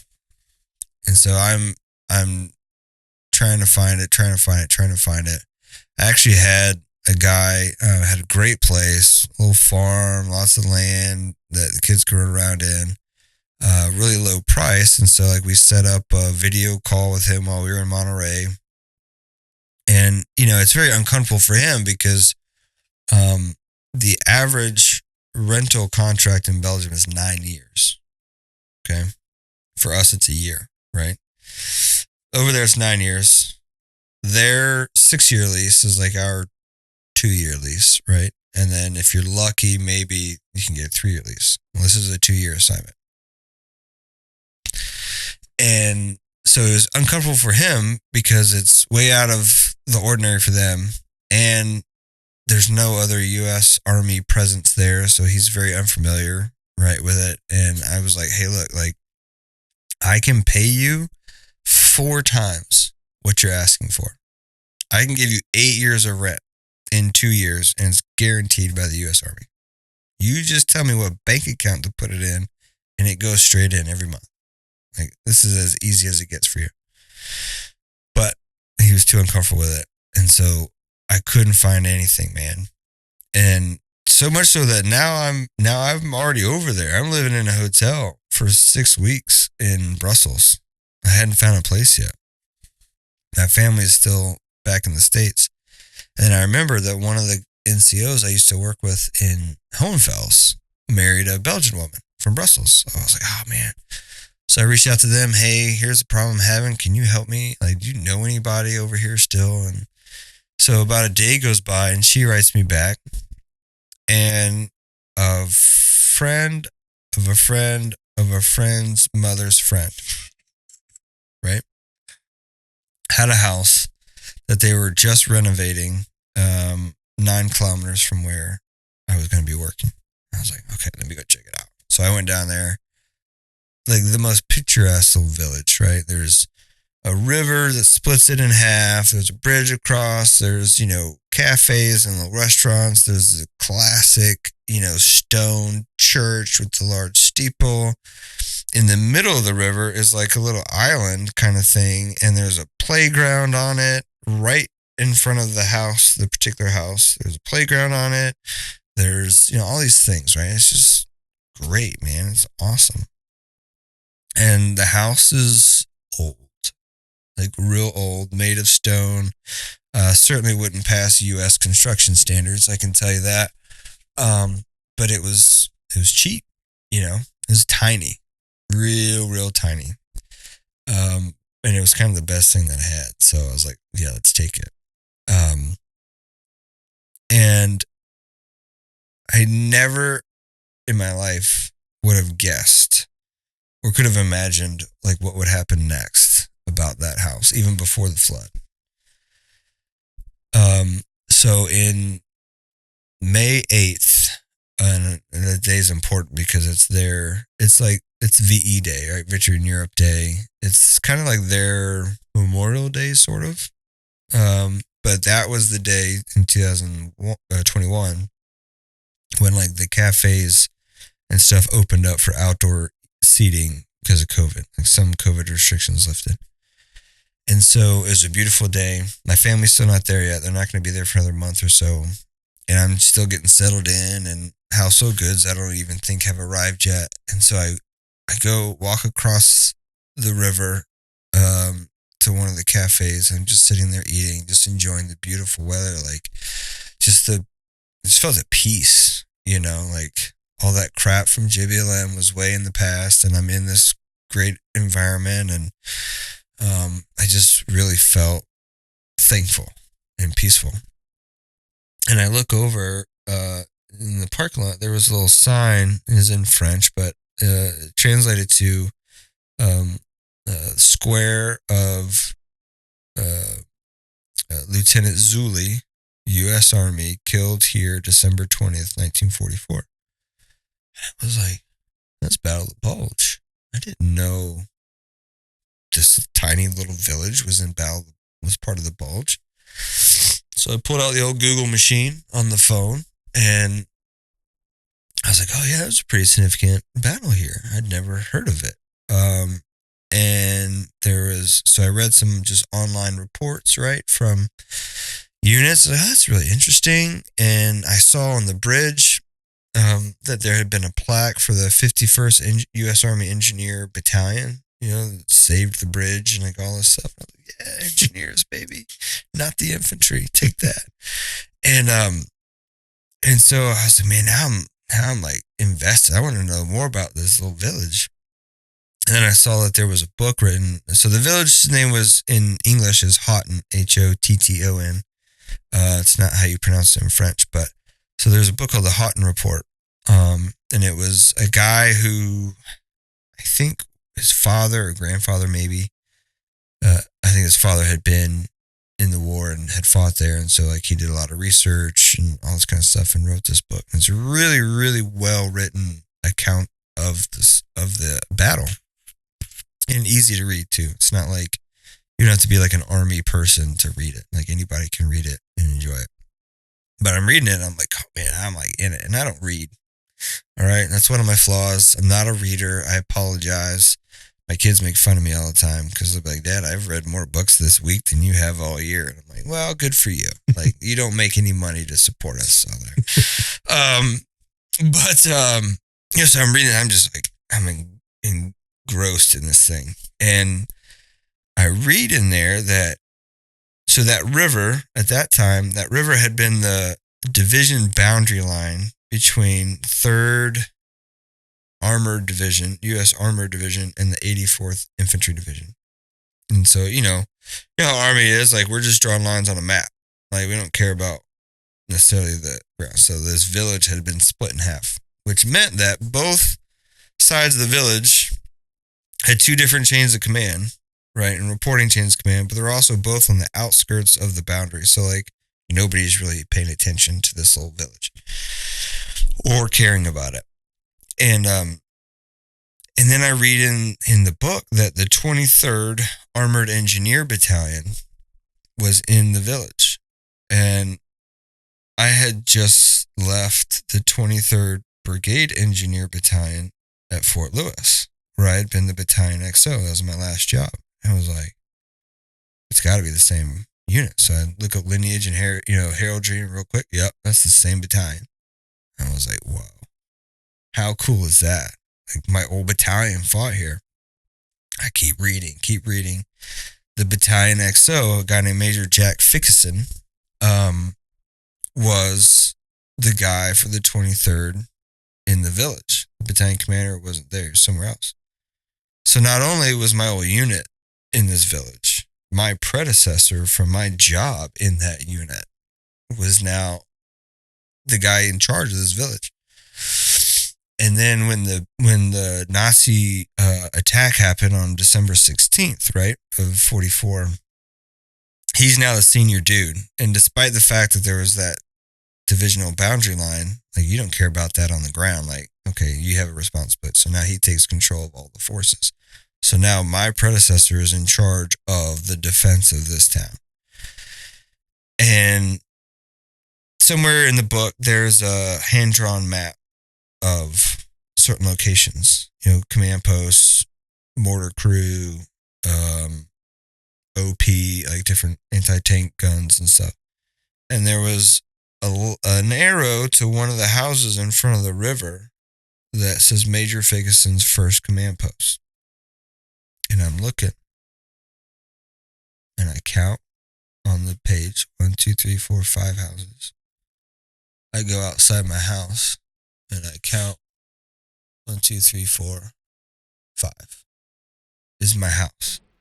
The house that I moved into by happenstance from a friend of a friend of a friend's mom's friend in another country. I'm getting goosebumps right now, and I was like, this is unbelievable.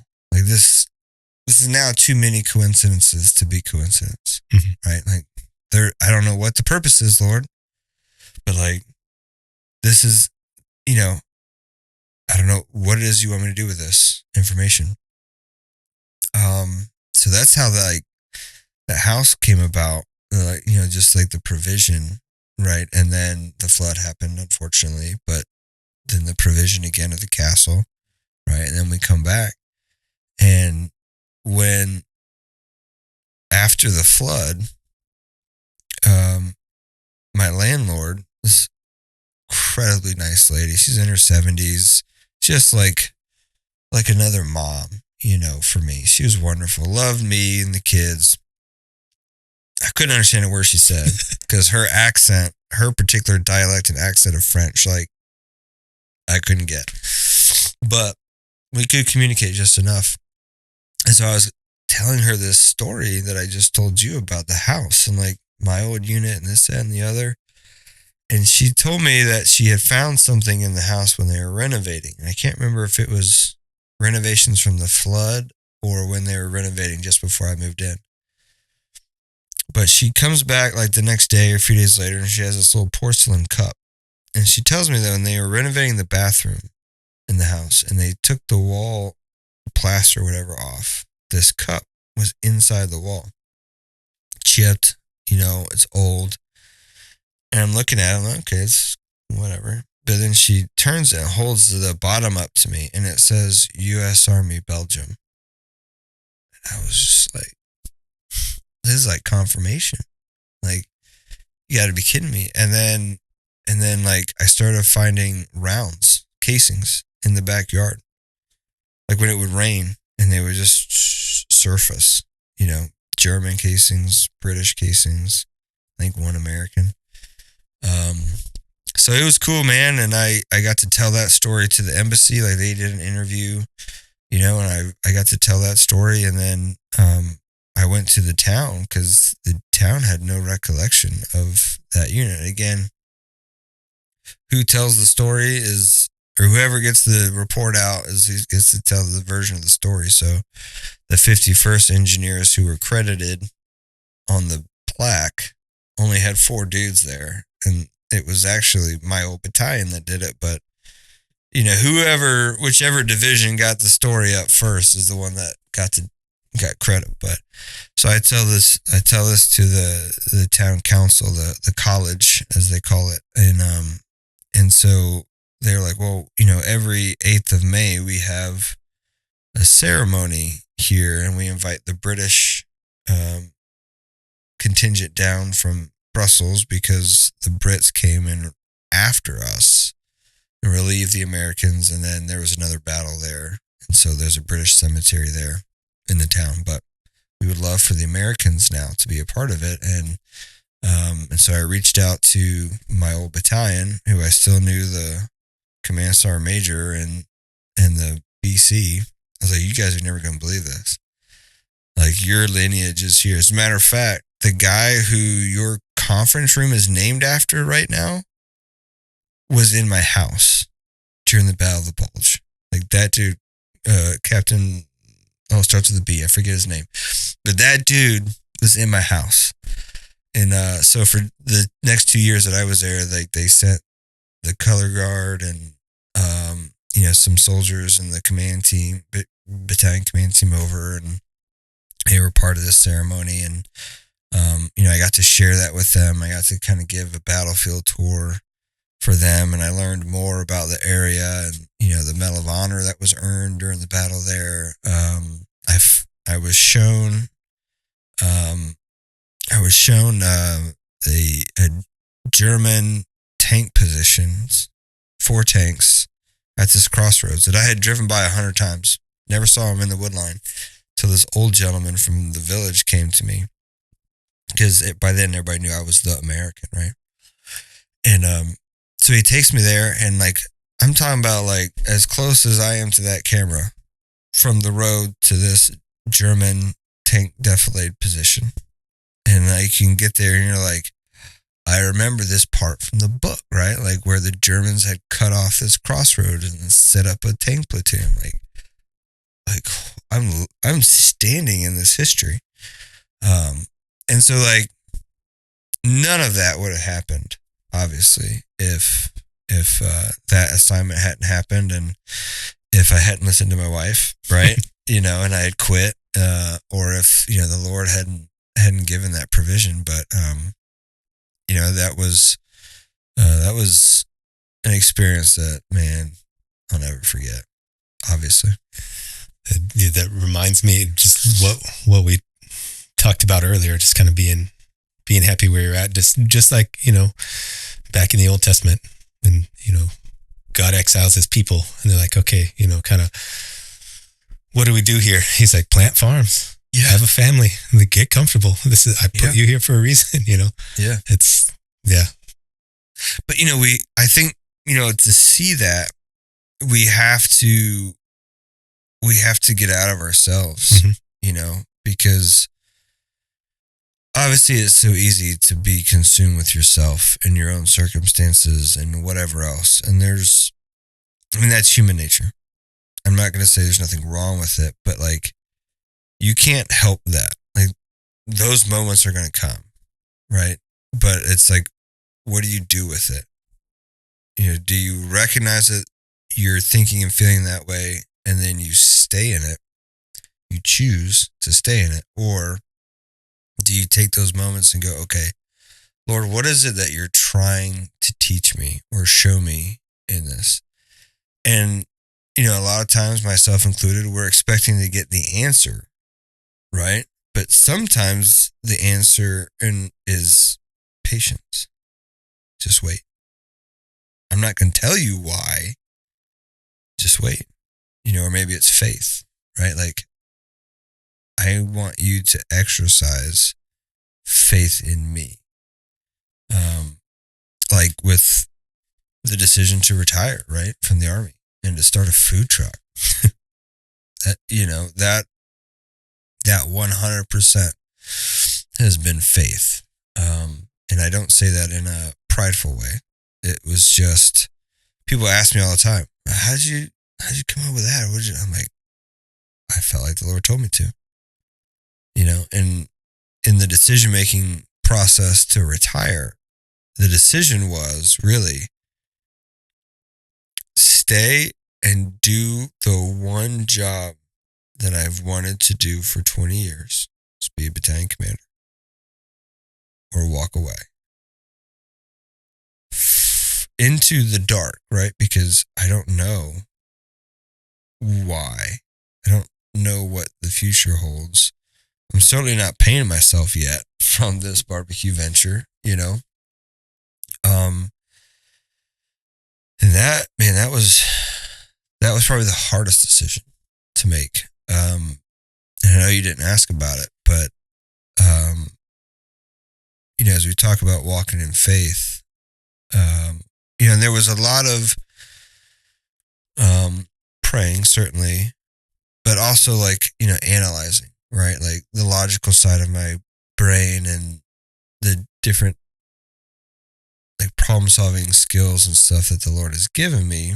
Certainly I use that, but ultimately, I said, I went back to the faith, right? And I spent all those years, right? Like, let's just say 20 years for lack of argument's sake, 20 years of not listening to the Holy Spirit and making my own way and doing my own thing. And sure, I saw successes, sure.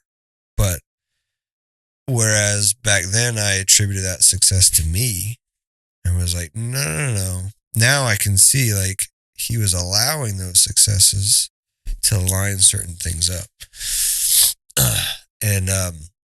And ultimately,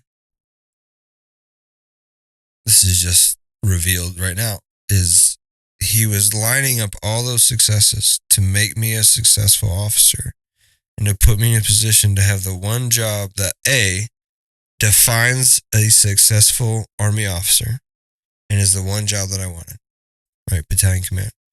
All those successes to set me up for that, to walk away. That didn't make sense, man. Sounds like he was setting you up to make the choice. Are you going to choose me? Right. And that's what it came down to. And I remember So I went to the first summer I was in Belgium. So this was 2021. I was at the what year mark? 17-year mark? Sure. No. 16-year mark. And I was selected to go to the Battalion Commander Assessment Program, BCAP. It's a new way that the Army was selecting officers to command. And if you look at my record and you look at my file and performance, there is zero reason I would not be selected for battalion command. None. And so I went to BCAT. I did fairly well, I thought, and come back, and when the list comes out a few months later, I'm not on it. And I'm not on the alternate list. Completely passed over. And I will admit that I spent the next 6 months angry because it wasn't like they could even give me a reason. They couldn't. Like, they're like, we don't know. But the committee decided no.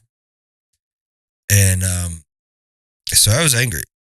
I won't tell you what my theme song was for the Army because it's very non-Christian like. But the title has to do with alphabets. A, B, C, D, E. Yeah. That had just come out on the radio, and I was like, oh, fortuitous. That's my theme song for the Army. And so coming out of that first experience, even before I was officially not selected, I chose to take the Army senior executive coaching thing where they pair you up with a senior person, and you just do like personal coaching and counseling kind of thing. I actually got the son of Hal Moore's son.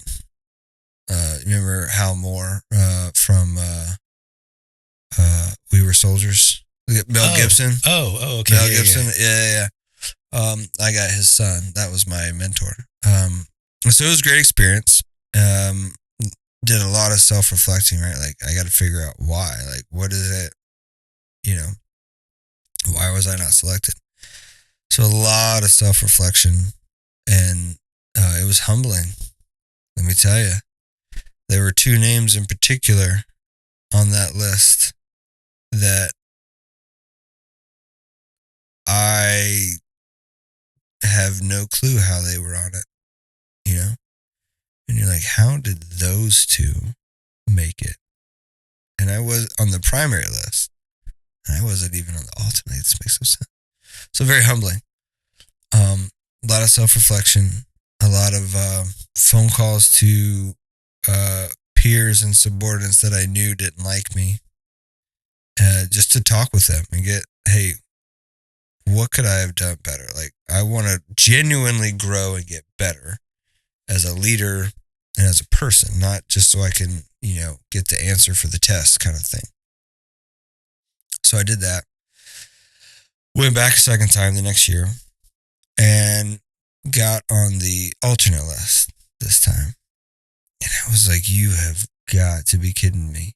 Like, my last evaluation as the U.S. Army's only exchange officer to another NATO country. And I was ranked number 1 out of this general officer's, cohort of other officers across Europe. That's just one of several, number ones evaluation reports. How on the earth am I not primary candidate? This makes no sense. And so then the discussion about retirement really first kind of came up. And I remember, that was not easy because you're giving up on everything that I've wanted to do since September 12th, 2001. And so then, I started praying about it and talked to my wife about it, talking to mentors and colleagues about it. And I had some people that were like, no, man, like you need to go back like third time. You're going to get it. Like it's, odds are highly likely you'll get selected. And then I just had like an epiphany one day. By this point, my family was back living in the States. Shortly after we moved back into the house after the flood, they moved back home back here because my father-in-law's health was bad and it was just really difficult on the kids and everything. So we made a decision. Hey, 13 something months as a geo bachelor. Okay, we'll figure it out. We've done this before, Yeah, but we're in a better place this time, so we can do it. And so I was sitting there one day by myself, and I started thinking about how much time I had missed from my family. And that was eye-opening to put numbers to it. And I had missed, at that point, I think we had been married 13 years or 14 years. And I had missed 9 anniversaries out of those 13. I had missed 42% of my marriage. Again, estimate. I had missed more than 50% of my son's life and even more of my daughter's life. And I hadn't deployed since 2013, right? And it was like, what am I doing this for? Like, what is my why, right? I still think I'm following the Lord and being an Army officer. I'm still doing what he's called me to do. But now, what is my why? Why am I doing it? And so that hit me pretty hard. And that's when it really, the analysis kind of really started in overdrive, right? And now I've got all these people telling me, hey, go back a third time, you're going to make it. And I said, and I had another epiphany or another realization. I said, yeah. And I'm talking to one of these guys one day. And I said, yeah, you're right. I am. I will make it. I will be a primary selectee for battalion command if I go back a third time. I said, and that's exactly why I'm not going to do it. What are you talking about, man? This is everything. This is everything. I said, I get the sense that this is one of those be careful what you ask for because you just might get it moments. And I believed then at that moment, and I believe now still, that if I had gone back, I would have been selected. I would have gotten a battalion. And it would have been horrible. I don't, horrible either from a job perspective, horrible relationship-wise, with family, who knows? But I really believe had I decided to do that, the Lord would have said, okay, I'm going to give you what you want. It's not what I want. Right? And not like out of punishment, but out of realization, like, hey man, I've been telling you for probably years now. I've been hinting at you for years. And you still don't want to listen. So I'm going to beat you over the head with a club. And so I decided not to go for that third time. I declined it. And then I talked to some more peers and mentors about retiring, and I finally decided, okay, like I really feel like the Lord is telling me it's time to go. It's time for a new thing. I'm not going to tell you what it is, but I want to know, will you walk the faith that you talk? And I was like, all right, I feel like you're kind of calling me out. You're kind of calling me out here, Lord. Like, So then I decided to retire. I said, okay, that's it. And I told my family, okay, I'm going to retire. And I dropped my packet in January of 24. Yeah, dropped my packet January 24. Let me tell you what happened between January of 24 and May of 24. I got offered 3 battalion commands, as well as to be the professor of military science at the ROTC program of my alma mater at Mississippi State. In those 4 or 5 months, I got offered all of that. After I said, yes, Lord, I'll do it. And I knew, and let me tell you, you talk about tempting, particularly professor of military science at my program, at the school that I love, that I bleed maroon for, you know? I love leadership. I love mentoring, particularly cadets and young officers. And I would get to do it at my school, near where my family, my mom and some of my sisters are. Dude. Yeah, that was tough. And, they were doing, engineer branches doing everything they could. Dangling everything. And, while I don't think my branch folks were the devil, certainly that was, I think, not to equate me with Job, but I think in a like way where Satan asked the Lord to tempt Job, right? And to give him trials. I think, at least I feel like that was a similar situation, right? Like, okay, this guy, yeah, let's see. Let me test him. Let me tempt him. And, dude, that was so hard. That was so hard to say no to those things. Because again, it was everything I had worked for. Everything.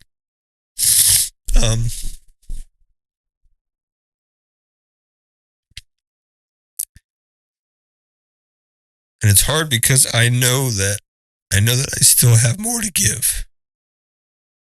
From a leadership and a service perspective, I know there's more, right? I know how much good I could do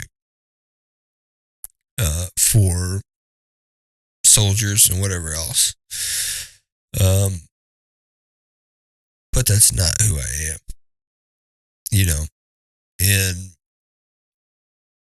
that kind of segues into something else that other military folks that are retiring or getting out will struggle with is their identity. And it's not just military folks. I think everybody struggles with identity. And particularly as men, our identity is what we do. Our identity is our job. And so my identity since 2001 has been an Army officer, right? I've been as a soldier. And even though I had a long time, I nailed it and knocked it out of the park with my transition timeline. I crushed it, man. I did. If anybody wants to know, you just look me up. I'll tell you how to do it correctly within the law and the rules, but to maximize your time. So I had a long time.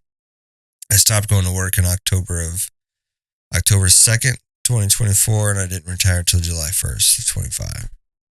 And all that, yeah. And it wasn't like I was skipping out or AWOL. But anyway, I digress. So I had a lot of time to prepare, right? And I didn't put on a uniform for months and months and months until I went back to do some clearing and whatever else. But as soon as like middle of June hit, like when I got back from Normandy and D-Day last year, and now it's strictly time to out process. That's when it really hit me. It was like, dude, in 10 days, you're not a soldier anymore. You're not an Army officer. You're not a lieutenant colonel. You're not a leader of soldiers anymore. What are you? And that was like, whoa. I don't know who I am. I'm a barbecue guy? Like, that doesn't make any sense. That's not a thing that you are. And, because at least with being a soldier, there's a higher purpose, right? There's a purpose bigger than yourself. And then that next Sunday, right, after I'm having that internal dilemma, that next Sunday, I'm at church and I go to Grace in Southern Pines. And our pastor from the Carthage campus, a guy named Thomas Taguchi, who's awesome, he was preaching. And he was preaching on, I don't know if it was on identity or that was just a big part of his message. Coincidentally, right? And he just really hammered home the point that our identity is not in what we do. Our identity is who we are in Christ. And that is the identity that matters. All the other stuff should support that identity. And I think I probably just like broke down bawling, right? Like big surprise, right? There in the service, like in the response time. But that has been really helpful. Like having that azimuth to kind of come back to, and and I'm kind of starting to stray a little bit or find myself, maybe being down in the dumps about myself or something or whatever, I still battle depression and stuff. Now I've got like a focal point. Come back, man. Like, who does God say you are? The Satan loves to tell me all the times I screw up. Loves to. And because he knows I'm a perfectionist. He knows I have low self-esteem, right? And depression. So he's just like, he's just throwing darts, man. And he hits bullseye pretty often. But I feel like I'm better equipped now to come back to reality and be like, no, you're not a failure. You made a mistake in this, or you screwed that up. But that's not who you are. That's who you are, and that has been helpful. And I hope that for others, and I've got a friend of mine named Kevin, another Army engineer. He is a battalion commander right now. And he's a good Christian as well. We've been doing a devotional together. Same book. He's in Missouri. I'm here. So we email each other our devotional thoughts every day. And I was just kind of giving him some kind of counsel a few days ago about that very thing, because he's contemplating retirement. And I was like, hey, man, it's going to happen. I'm telling you right now, like Satan's going to come at you. Here's what he's going to tell you. So get out in front of it, do it now. Your identity is not in being an Army officer, blah, blah, blah, being a nurse, being a doctor, being a police officer, a teacher. That's something you do to make money, to put it really, really bluntly. So I hope that other folks can use that and, give them some comfort, I guess, if that makes sense. It does make sense. I actually wanted to ask you about that because you're just barely over 6 months from officially retiring. Yeah. So I was just curious how that's going for you. Because for exactly that reason, it's like you can be speaking from experience. You can be the most ready dude or lady on the planet to get out, but once you do, it's a whole different ballgame. Amen. Let me tell you, I thought I was ready. I had a plan, right? Like, I had a long time to get ready. I had like 9 months of transition there at the end. I had a plan. I'm going to do this barbecue thing. I've got the support of my wife to do it. We're financially fine to do this. I know that it's the right decision. I know that I'm doing what the Lord wants me to do and taking a huge leap of faith. So I thought I was ready, man. But that identity crisis happened. And it's because I got a little glimpse of it on my last day at work. And my last day of actual work back in October of 24, we didn't have any meetings that morning in my shop, my engineer shop. And so we did like a little potluck lunch, and, I gave out some, I'm a huge fan of The Office, the show The Office. So I had Dundies made for all of my folks that work for me. So I gave out Dundies to all of them. And so I left right around lunchtime, maybe like 1:00. And for me, that's a significant emotional event. Like, this is the last time. For everybody else, it was, all right, I got to run, so I got a meeting. I got to go. Everyone was just going back to work.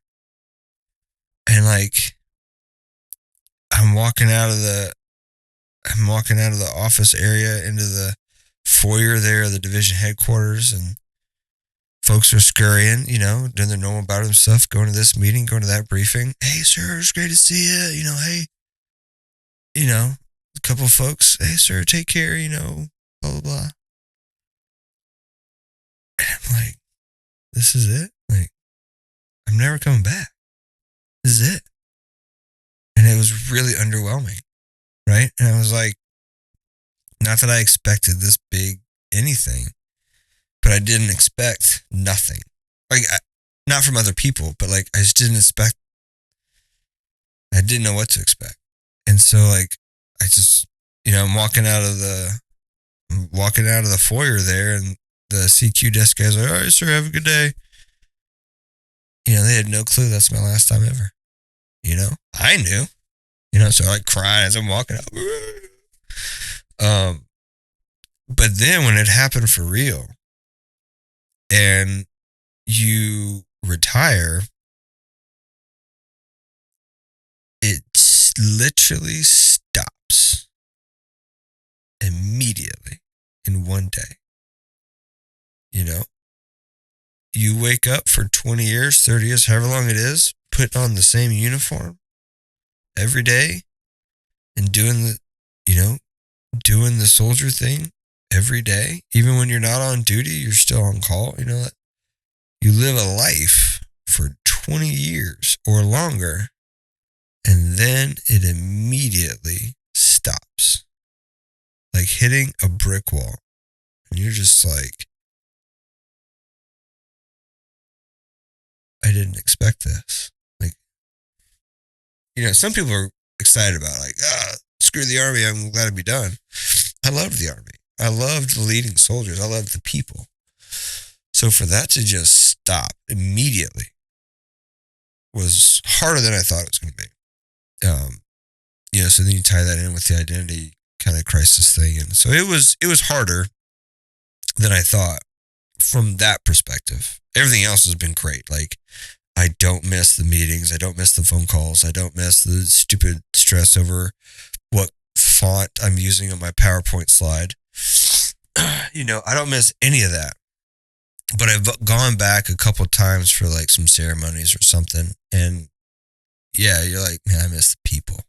Like, I miss that. Or if I see somebody that I used to work with, it's like, it's almost like a high school reunion. You're like, hey man, get over here, So it has been a learning experience, And then you got to figure out like, okay, how do I be like a full-time husband again? How do I be a full-time dad again?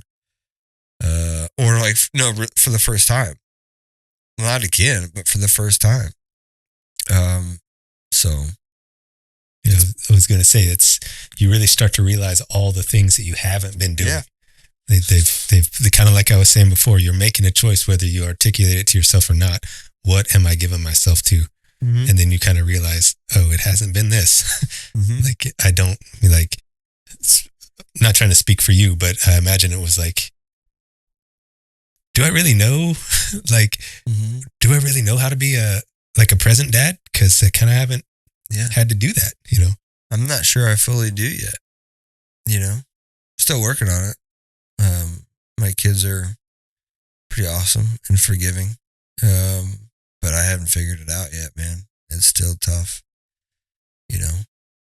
And then, again, living a certain way, right? Like the Army way, even if you're not like a drill sergeant about it, like there are still expectations of how things should work, how things should go, what people should do, how they should do it, how they should respond to you. And it's not the same outside of the Army. Yeah, you know? And so that's been a learning curve too. So, I mean, I guess we're coming up on probably 4 hours, so we'll kind of start to wrap it up. But I'd like to kind of close the gap with, so rewinding quickly, mm-hmm. you're in Belgium. Mm-hmm. By the time you finish that up, you're there for 2 years. You were also at DLI for the FAO program.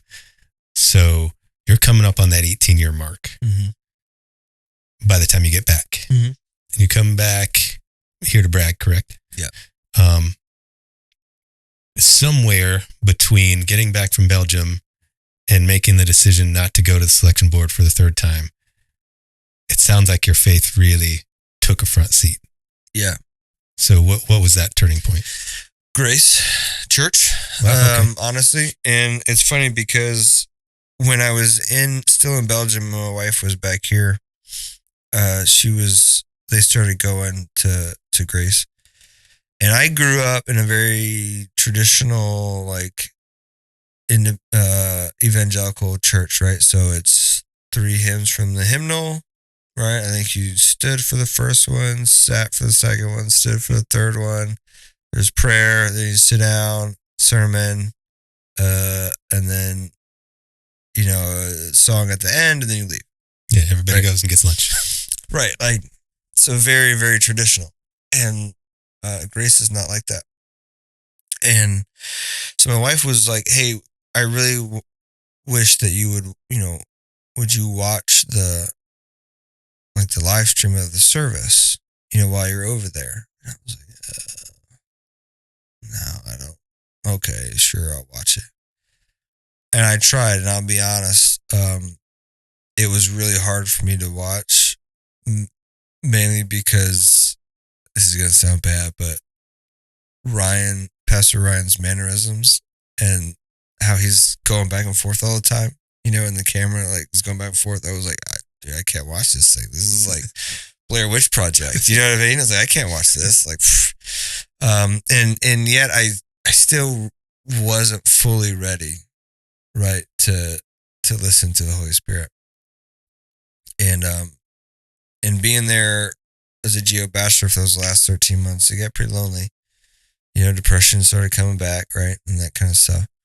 And so I would watch it occasionally, or but I wasn't necessarily paying attention.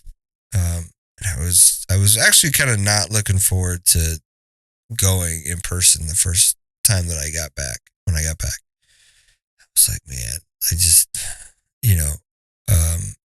I was also at that time slightly uncomfortable with the music, right? Don't get me wrong. I love music and rock music, all this kind of stuff. But again, the way I was brought up, right? This is a solemn, sovereign time. And there's a decorum that goes along with it. And so, Grace was just smashing the stereotypes that I had grown accustomed to, and so I wasn't really I wasn't really on board with it until, but the more we went and the more I hung out with the people and got to what I feel was like learn their heart, I was like, okay. And I think at the same time was when the Lord was really working on softening me up, right? And so as I got to understand the people more and kind of learn their heart more, I was like, okay, I need to be less judgy, right? I need to, where I grew up, the pastor had a suit with a tie. Like that's what you wore. Elders and all those things, like you wore a suit. My father was he passed out bulletins. He wore a suit. You know, and that's not how grace is. And I will admit, I have been judgy of those kinds of churches, the real casual churches for a long time, right? Because I'm like, my thought was, and there's still a little bit of it in there, is like if I'm going to go on a date with my wife to a nice restaurant, I'm going to dress up, right? So why would I, if I'm going to go into the house of the Lord and worship the Lord, why would I not give him the same level of importance as a fancy restaurant? Right. That's how I would judge or justify my judginess. Right. I'm just being honest. Right. But it was the Lord showing me people's true hearts there at Grace that then makes you want to be around them more. Right. And you start, it's contagious. Right. And you're like, okay, I'll be honest, I'm still not that dude. I'm not raising my hands in the thing. And it's just me. It has nothing to do with anybody else other than one, I feel uncomfortable. And two, for me, like my worship time is me and him. And I want to keep it like in that. So anyway, doesn't mean I judge anybody anymore who raise their hands and whatnot. But at that time frame, shortly after I got back, when the Lord was really softening my heart, and I can't pinpoint like a particular moment or person or whatever, he was just working on it, and I could sense it, I could feel it, and then the more time I spent around the folks at church, and then the more that I was willing to let go of myself, right? All that stuff I've been holding on to for 20 something years, all that stuff that I've been afraid to let anybody see, right? I don't want you to see it. I don't want my wife to see it. I don't want my friends to see it, because then they're going to think XYZ of me, which then affirms my imperfections and affirms my low self-esteem, right? And then now it affirms everything the devil's been telling me. So I don't want anybody to see that stuff. And I certainly don't want the Lord to see it. I guess what, he already knows it. He already sees it.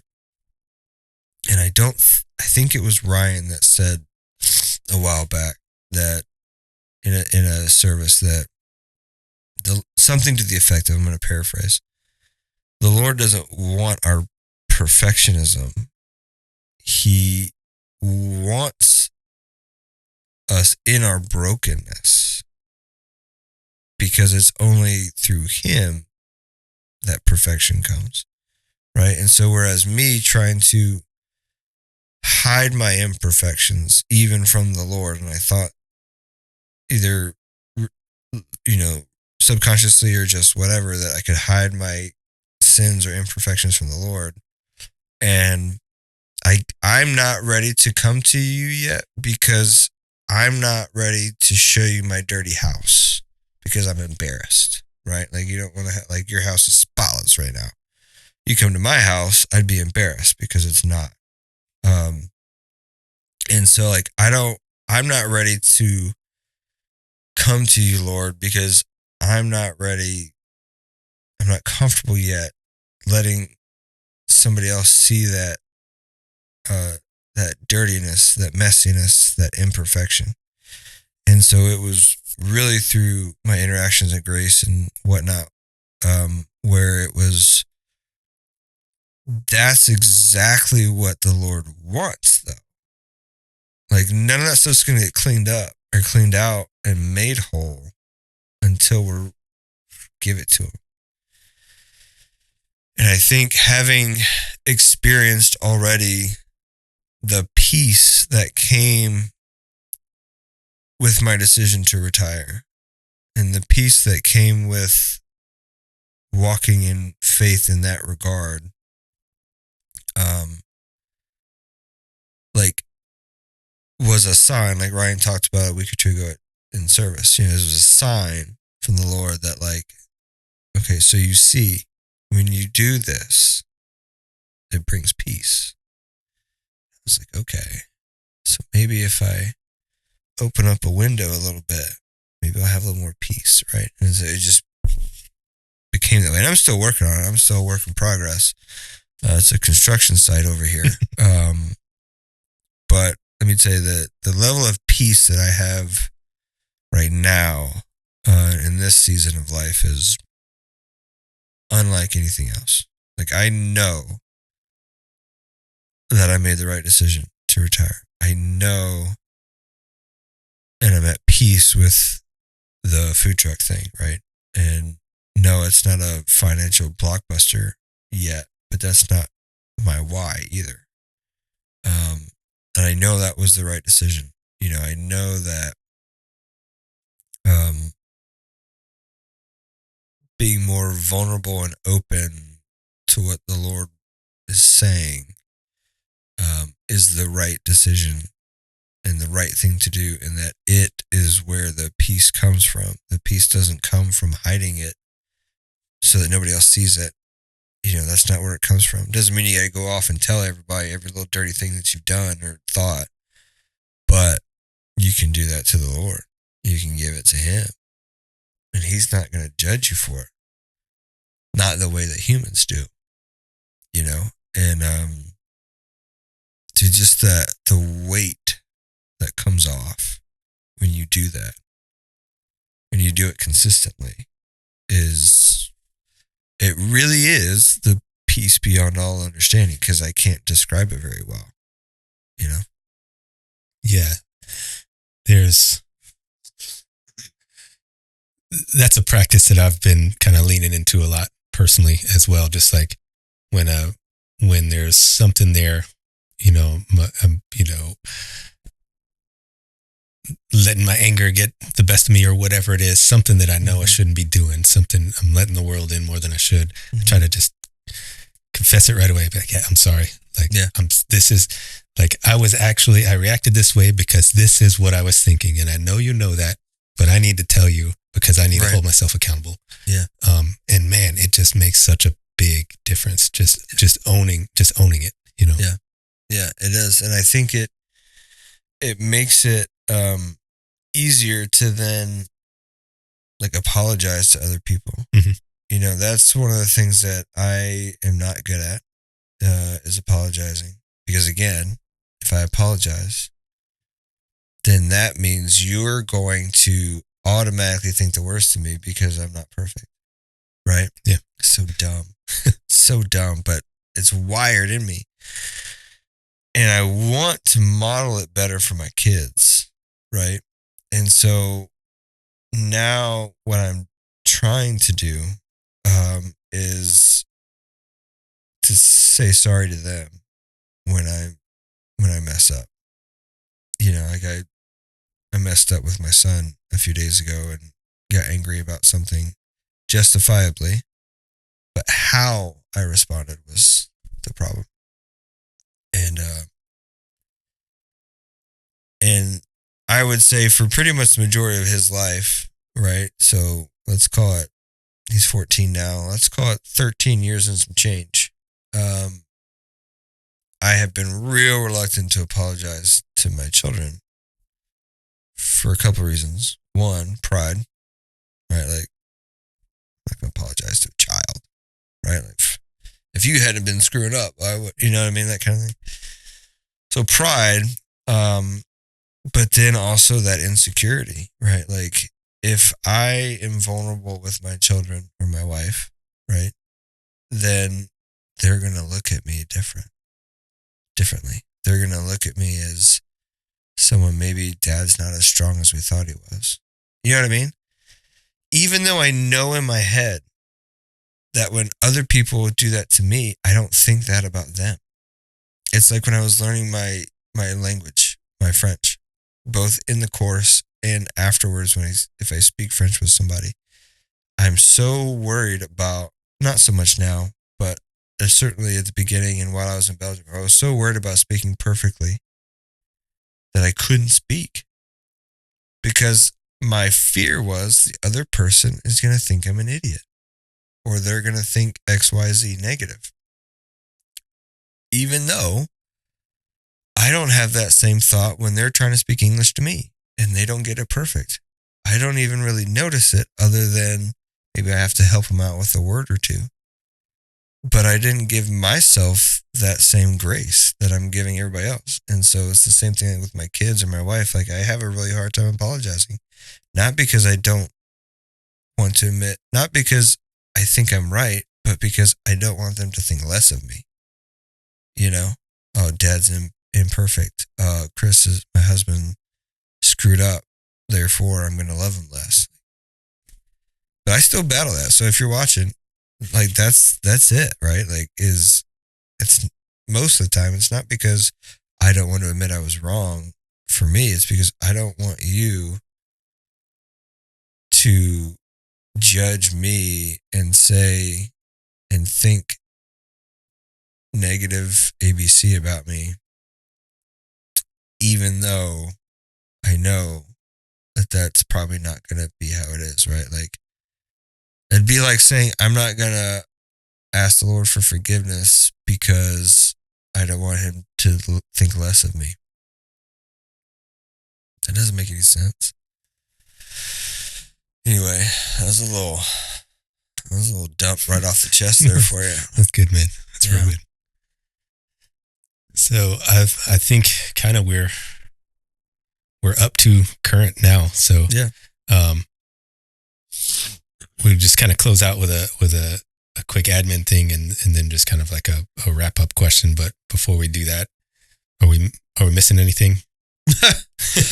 No, I don't think so, man. Okay. We've covered a lot. I think there's always more, but I think we're good. All right. Well.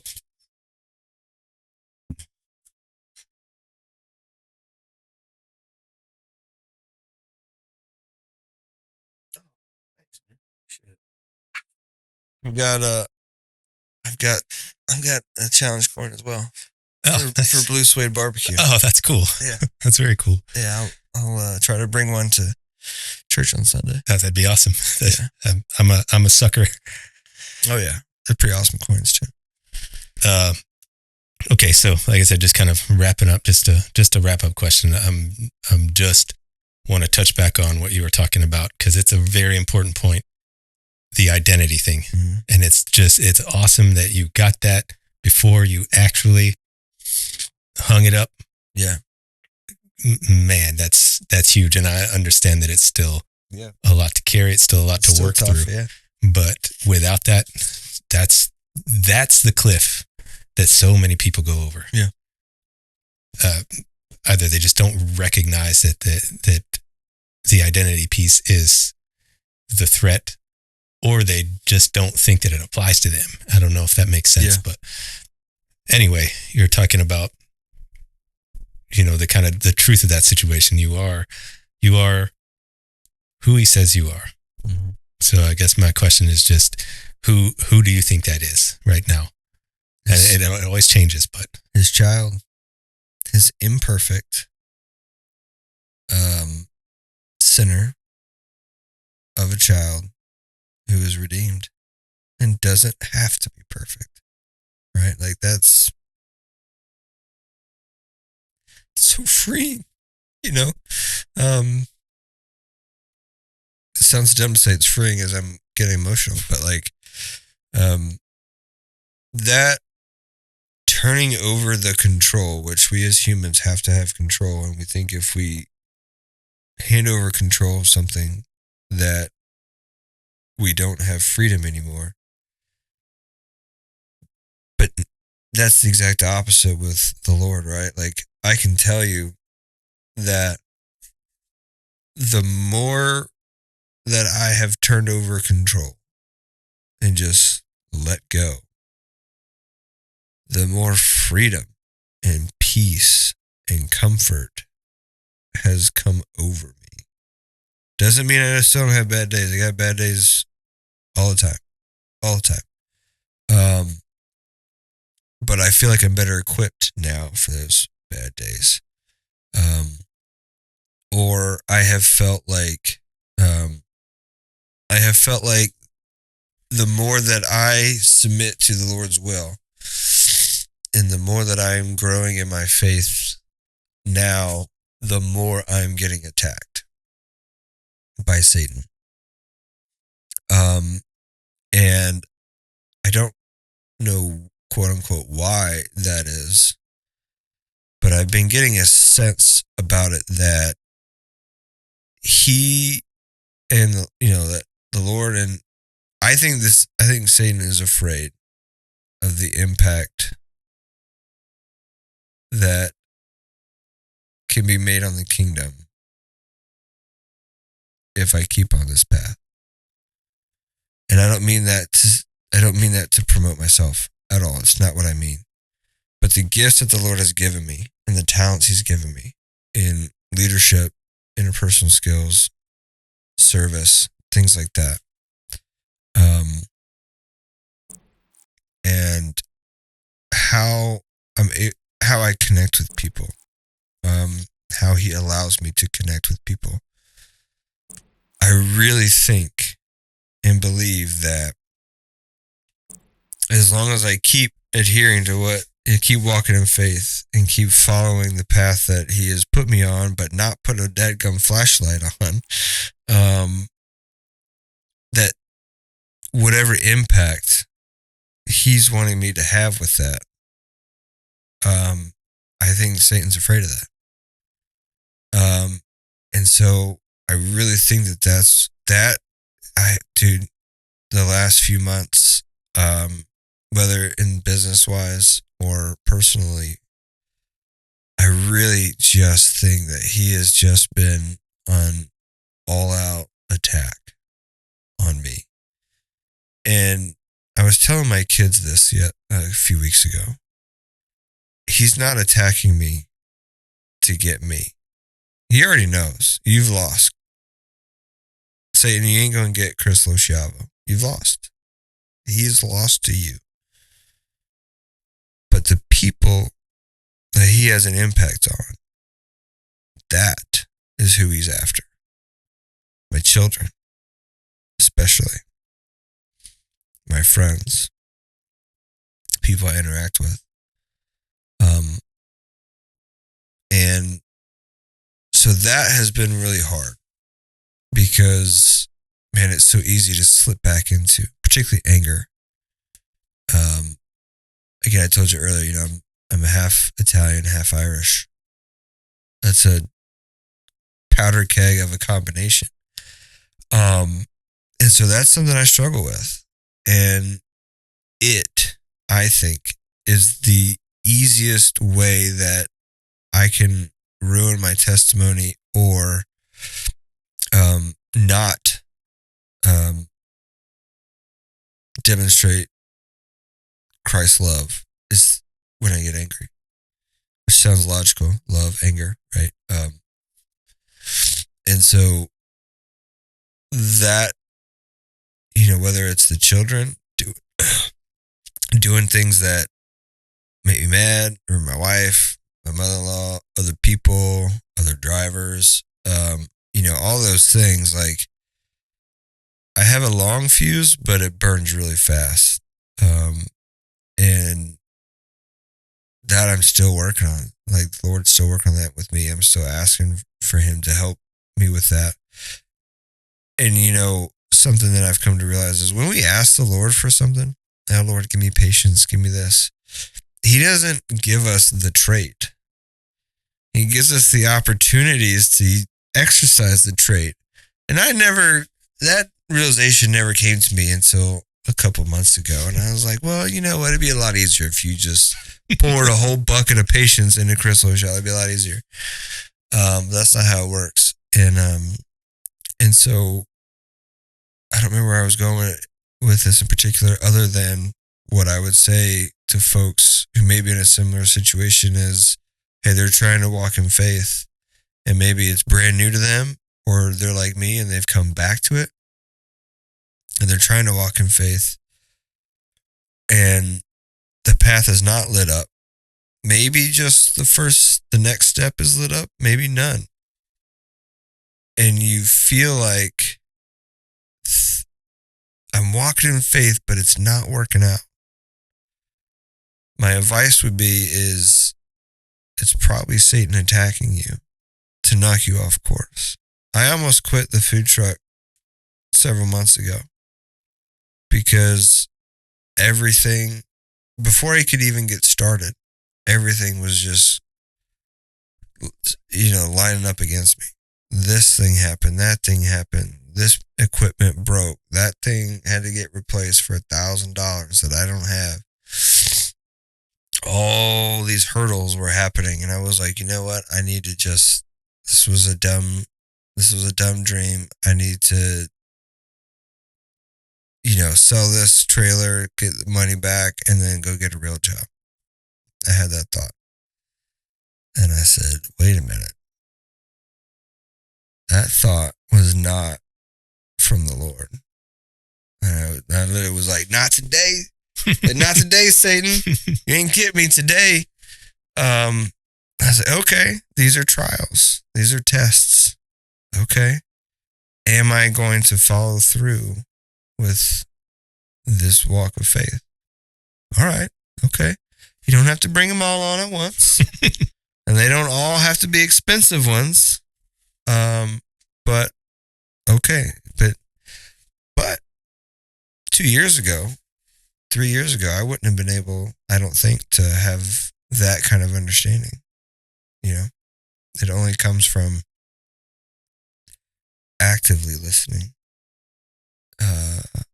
for his word and his guidance, and being around other people that, iron sharpens iron. And man, it's exciting, right? To, been a Christian for 30 something years, but I haven't actually been alive in it for a long time,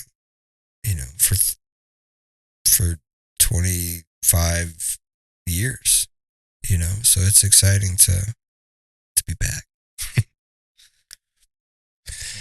Thanks for coming out, man. Thanks for having me. I appreciate you taking the time. Hope it wasn't a waste of your time. Dude, not at all. Not at all, man. We got to get you back out and work on some of those tattoos you were talking about. Yeah, let's do it, man. I'm excited.